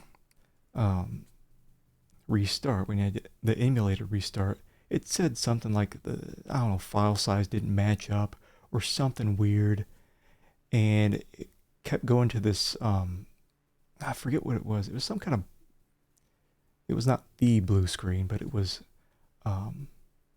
something that you would use to verify. I don't know, verify the files. It was some kind of blue screen thing. And it wanted me to verify, like, I don't know, thousands of files, like one at a time. So I was like, ew, no thanks. I'll just stick with this for now.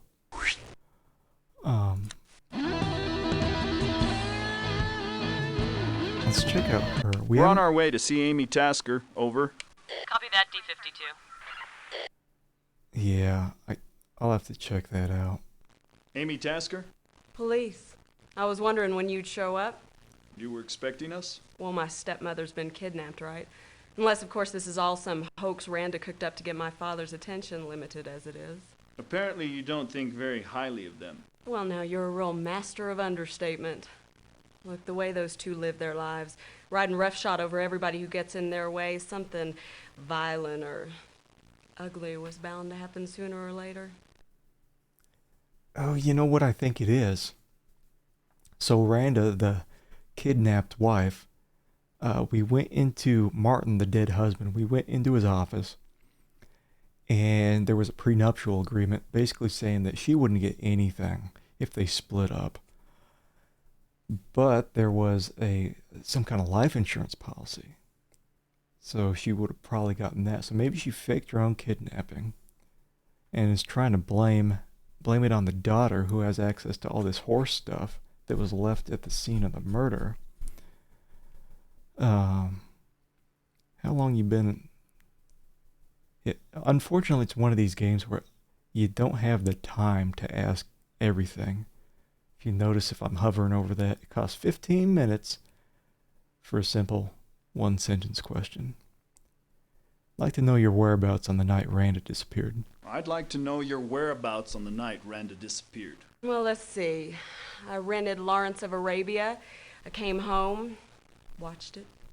You're welcome to ask the people at the video store. Nope.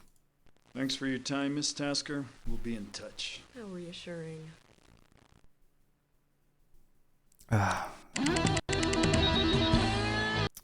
Okay,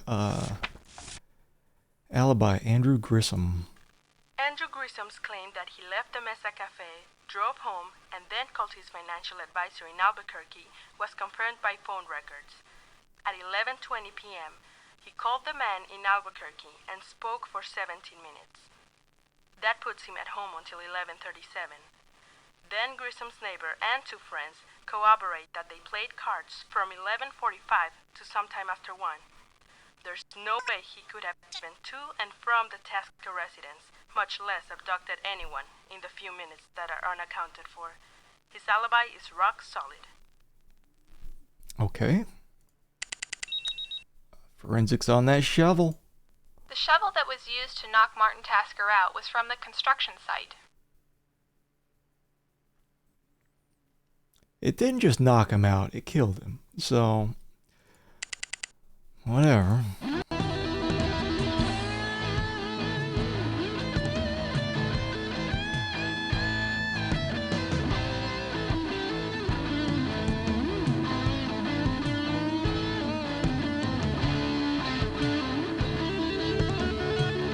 D-52, heading to White Buffalo. Over. Okay, so we're... So loud.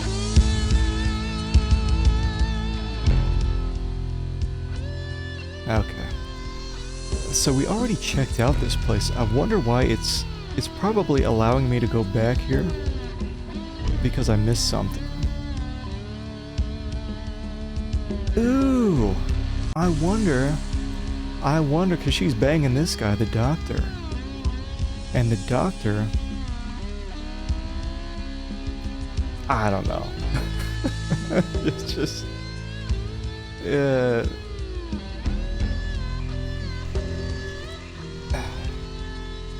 just comes out of nowhere. Like it'll have this very light music and then just wow, wow. So I'm thinking it's this Thomas McClafferty guy. He's a doctor. He got together with Randa. I think they plotted together to kill Martin and just get away together. Taking a photo of that. I don't even think I need to take photos because what's here? Ooh, what's this? Can't even read this grandma handwriting. Randa, I hope you like the roses. They were out of yellow, so I'm sending you 2 dozen of the red. I can't bear the thought of you leaving me. Please remember. Or, please, I think that says whatever. I love you more than words can say. So this is the dead husband?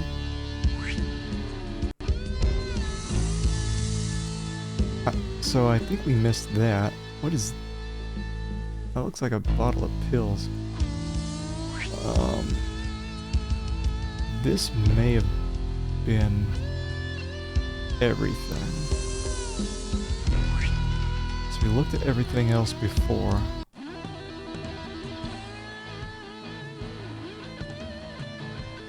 No? Well... Yeah, see, and then the volume goes down again. Ugh.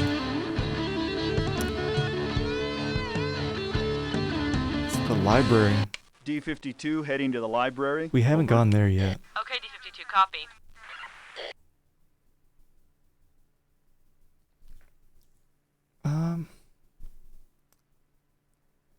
Well, I usually try to stick with old games. You know, I'm trying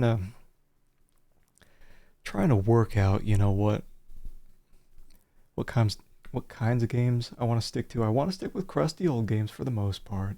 I want some chunk of it to be FMV, but maybe like a quarter of it.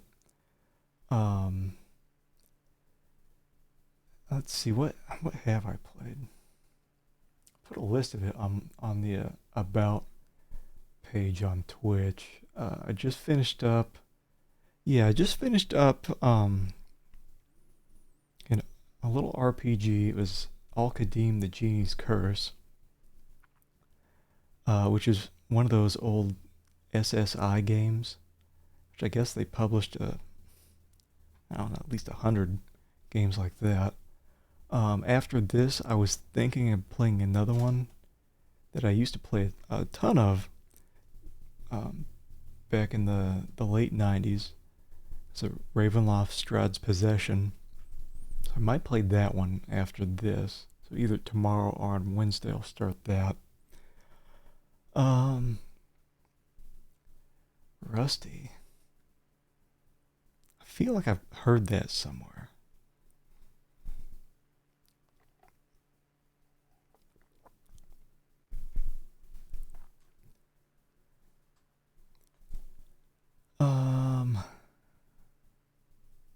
Santa Fe's.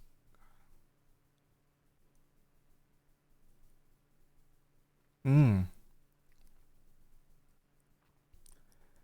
do like some Castlevania stuff, but you know, with everyone playing kind of horror-based games this month, I didn't want to get into that just yet. I have such a long list of to-do games.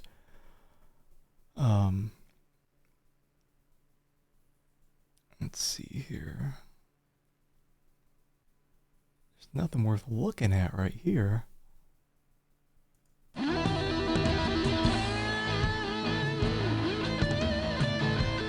D-52 to the Mongoose Tavern, over. 10-4. I don't know if you've had the pleasure of meeting the best of Santa Fe's armchair detectives. Left to right, Carla Vedanta, upholsterer psychic, resident expert on Naga hide and extrasensory perception. Graham Haggerty, cowboy poet. If it happens in Santa Fe, Graham knows about it. Charlotte Mabry makes her living as an expert witness in forensics. And last but not least, Cliff Lodgepole, man about Santa Fe. Okay, so this is kind of like the last game. This is you don't really have to talk with these people, but they give hints on who you might want to talk to.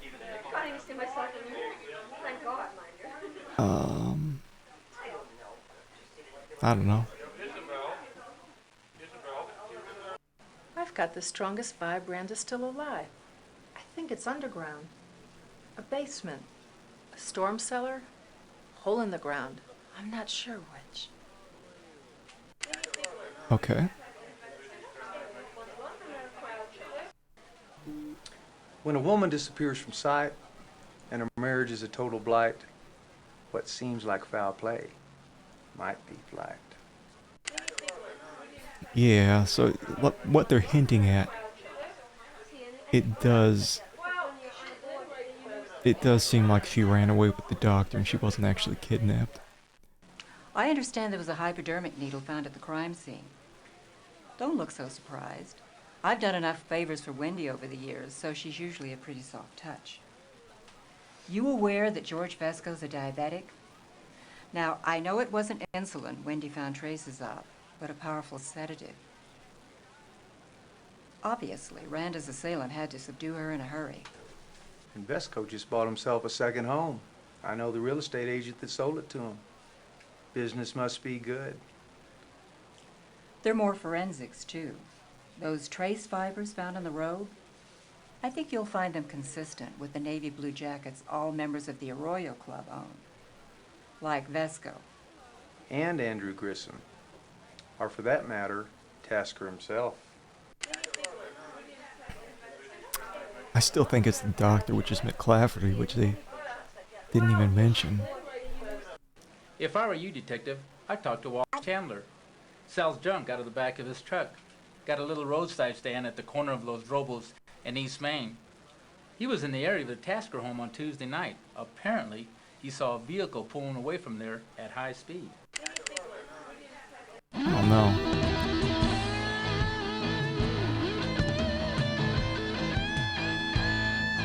On our way to see Wally Chandler.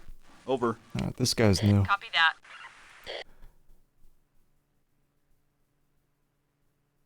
Oh, get out of here.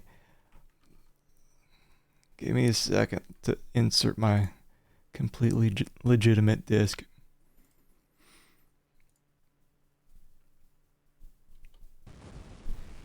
Wally Chandler. That's me. What can I do for you? I understand you might have been in the Rio de Oro neighborhood late Tuesday night. Yeah, Tuesday. The night that pretty lady got herself kidnapped. Oh, you saw the kidnapping? You saw the kidnapping? Oh, no. Didn't even know about it till the next day. But I did see a Jeep Cherokee screaming down the road like a banshee. And what time is that? I don't know. Maybe 11:40. Could have been a little later. Any more description of the vehicle? Any more description of the vehicle? Dark, blue, black, racing stripe. And it had a commercial plate. And you say it was driving fast? Almost swerved into me. Did you see the driver? Did you see the driver? No, sorry. Uh-huh. And what direction was it coming from? Away from the Tasker estate. Heading west down the Arroyo. Maybe a block or two away. Okay. Thanks. Appreciate your help. Listen, heard there was some kind of reward. You know anything about that? You'll have to contact Martin Tasker. Thanks. Will do. Tasker's dead.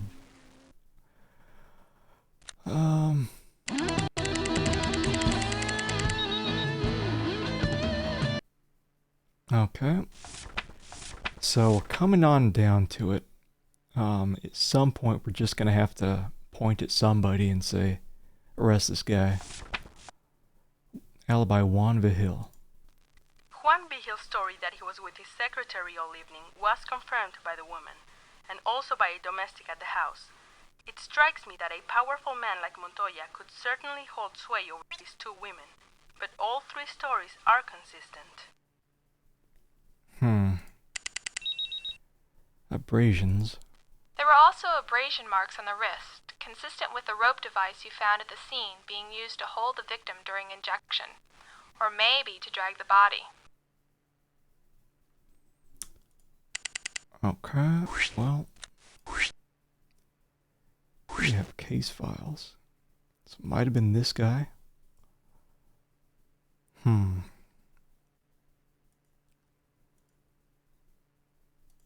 Because I think before, let's see. I think, let's see, greed.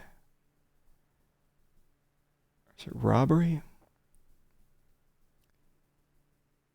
Greed. It's a politician. I think he wants some money. Jealousy, wants the guy's wife. This guy, I don't know, some greed. Greed.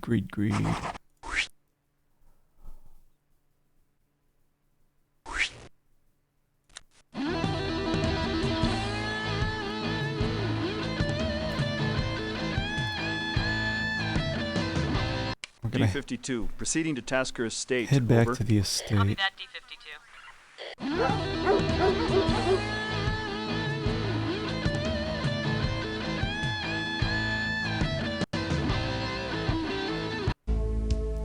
Okay. Okay, so nothing in here.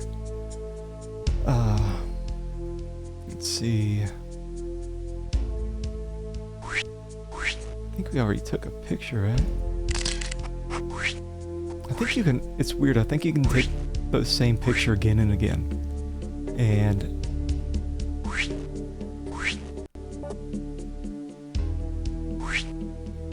the game will just let you.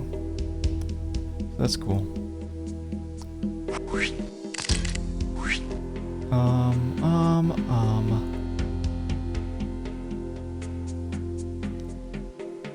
Wayne Gerard.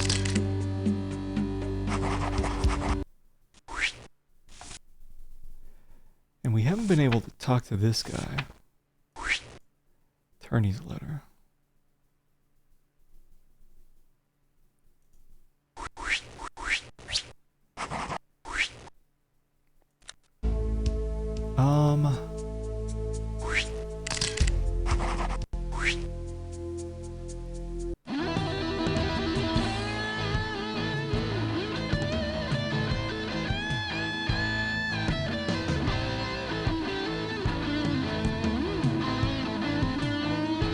Heading back to headquarters, over. I think we're just gonna... We're just gonna wing it. Arrest warrant application database. Oh man, this stuff. Issue a warrant for the arrest of... I think it was McClafferty. I think he took off with the quote-unquote kidnapped wife. And they were in love. Or something like that. I don't know. A warrant for the arrest of Tom McClafferty on the charges of...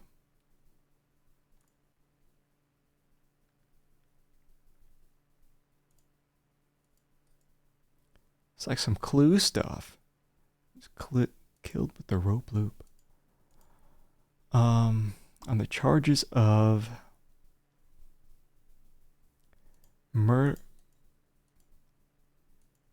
Murder and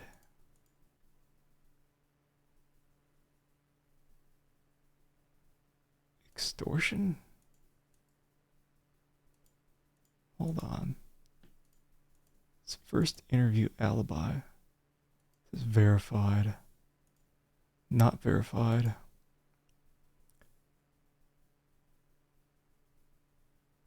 Extortion. The suspect entered the Tasker estate because he had a key to the gate by using a key and attacked Randa Tasker at midnight. She was subdued with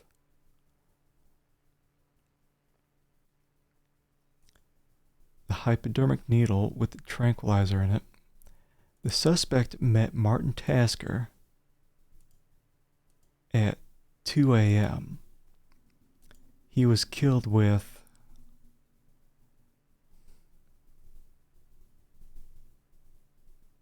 I think he was killed with a shovel.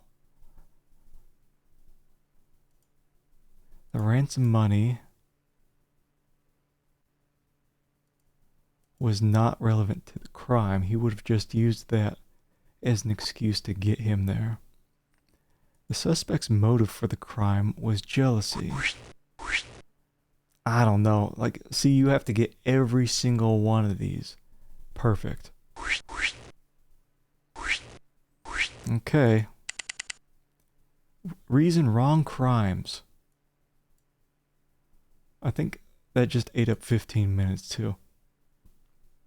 And I wonder if it matters what order this is in. Murder and kidnapping? Or wait, hold on. Is that what it is? Is the first one is with this? Okay. Kidnapping and murder.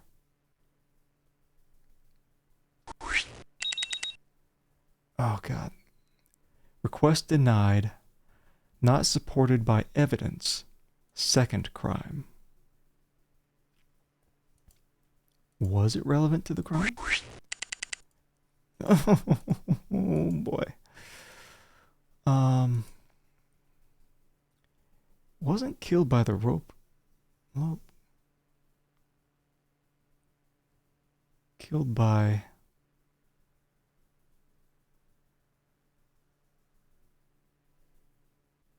Was he killed by the... Ooh! Is that right?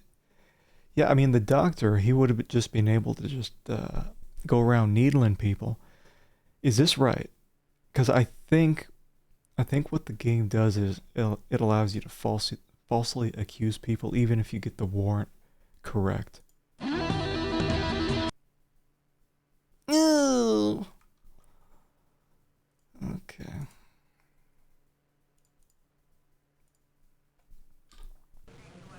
I've cut you as much slack as I could. Now you're going to have to make your move. I want you to make your arrest now, but the evidence better stick. Okay. Yeah, I mean, this is gonna have to be progress. Hopefully this is correct. Because in the last game, we got it on the second try. Here, I'm hoping it's this guy. I think I got it. D-52, we're on our way to see Thomas McClafferty. Over. Okay, D-52, copy. Doctor, please. Whoever it is, Tanya, tell him I'm not receiving any patients for the rest of the day. I think I Going got somewhere, him. Doctor? What the hell is this? We're placing you under arrest for the murder of Martin Tasker. No, I can't. I didn't do it. I swear to you. That's a lot of cash. I wouldn't be surprised you've got $1 million there. Well, it's nowhere near that. This is all I could scrape together. Look, if you don't let me go, Randa is going to die and the blood's going to be on your hands. I'm her only hope right now. Amy called an hour ago. She's been in touch with the kidnappers. I told her I'd help raise the ransom, and that's what I'm doing. Now, they're going to kill Randa and her if they don't get this money. And she made me swear not to bring the police into it. And you just happen to have this amount of cash lying around. No, it's not my money, it's Martin's. It was supposed to have gone to the V-Hill campaign. Now look, while we're talking around here, God knows what's happening to her. Where are you supposed to bring it? Look, Amy was supposed to come here, get the money, and go alone, but I insisted on going with her. Where? Off of Route 503, past Pewaukee Creek, the Nambi Pueblo, about a mile north or so of Chimayo on a dirt road. Look, I'm supposed to meet her there in an hour. And you're still gonna meet her, only you're gonna have some company.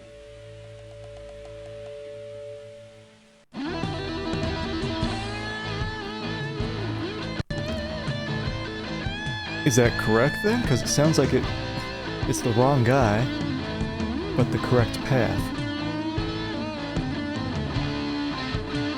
D-52, we're heading to the Chimayo ruins. Over. 10-4. So the guy's bringing money to the kidnapper.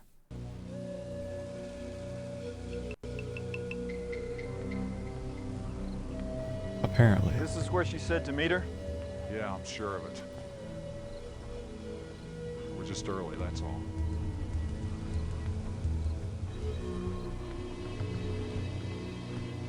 Randa? Oh, jeez.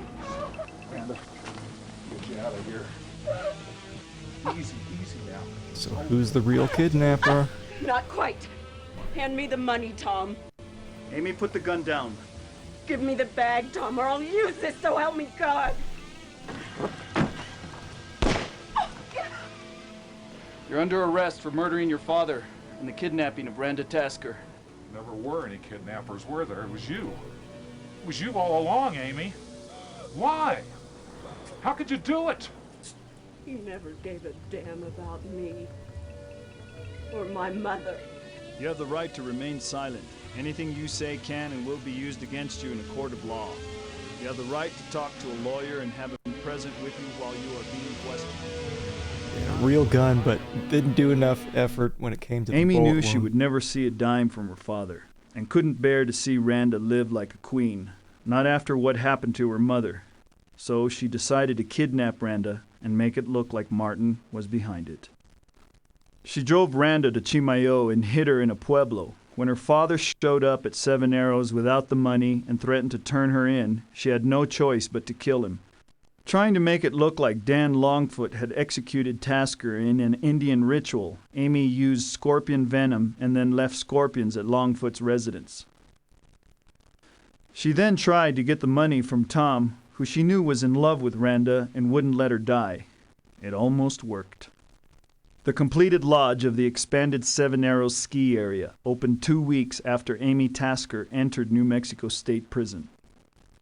Amy Tasker was tried and convicted to life imprisonment for the kidnapping of Randa Tasker and the murder of her father, Martin Tasker. While in prison, she wrote a book entitled Murdering Thy Father, which is currently on the New York Times bestseller list.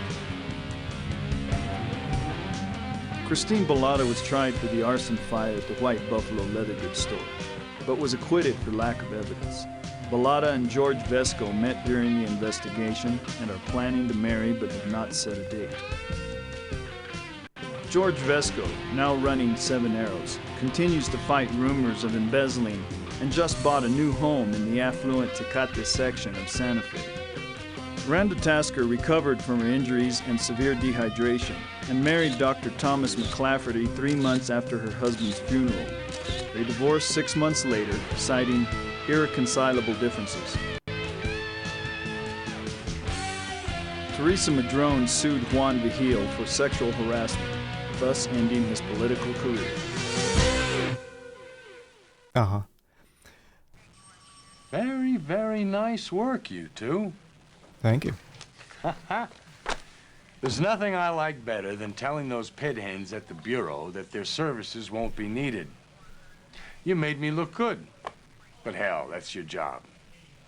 Take a few days off. A couple, anyway. The last thing we want is to get caught with our guard down. You know Santa Fe, nothing happens till it happens.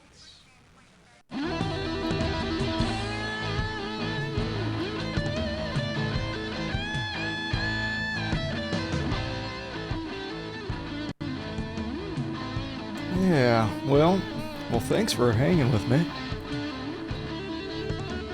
Well, getting through this.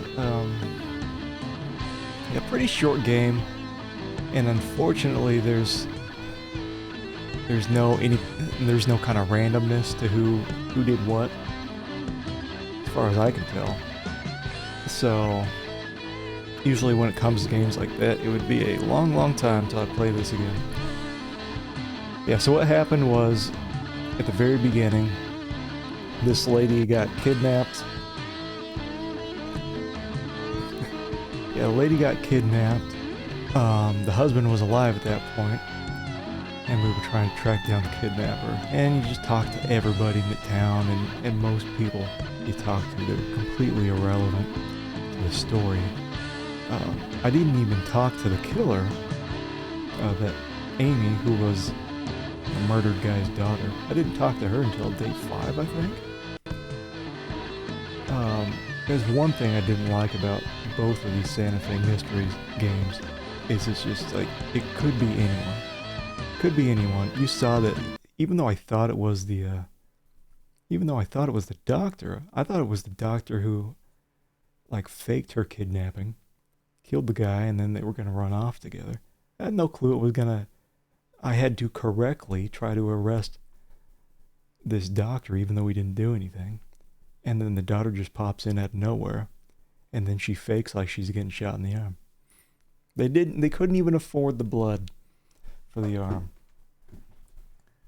But, anyway, yeah, that's,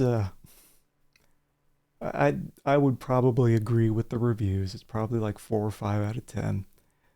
Would I play it again? Sure. Sure, in maybe like 3 or 4 years.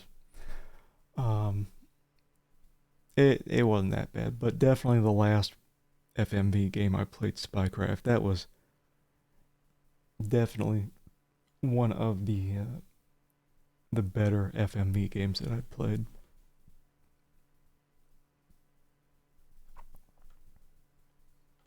Yeah, I think this was rated, it was rated teen for, let me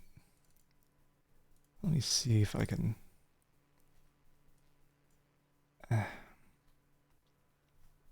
now that the original cover had teen on it. I was looking to see if it had the what it was for. Let me crack open Moby Games real quick.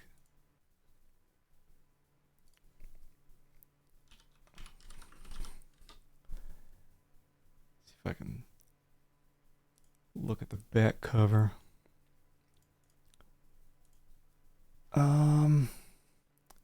Nope. Nope, I mean, nowadays it says exactly what it was, well, rated the way it was, like blood or gore or whatever. Anyway, and, you know, it's weird, for all the music they put in the game, they chose to put nothing on the menu screen. So, anyway, this wraps it up. Glad I got through that in one stream. That was kind of the point here, is I was looking forward to something that I could just get through quick. I am going to try to stream tomorrow. I think I am going to play Ravenloft Strahd's Possession, an old like Dungeons and Dragons type RPG that I played a few times through, and we'll see where I go after that. There's a couple games in that style. There's the second game in that series, Ravenloft Stone Prophet, and then there's another game very similar that I think came before those two, Minzo Berenzin, or however you say it. Anyway, yeah, so we'll get started on that. I'm looking forward to playing that because I do have my separate 10 key play on the left side of my keyboard. My keyboard, it's just 10 key lists, so I can have the keyboard here in the middle. But it doesn't always work out the best when you're playing these old games. Sometimes they really do work best having that 10 key. So looking forward to finally getting around to playing that. Ravenloft Strahd's Possession again.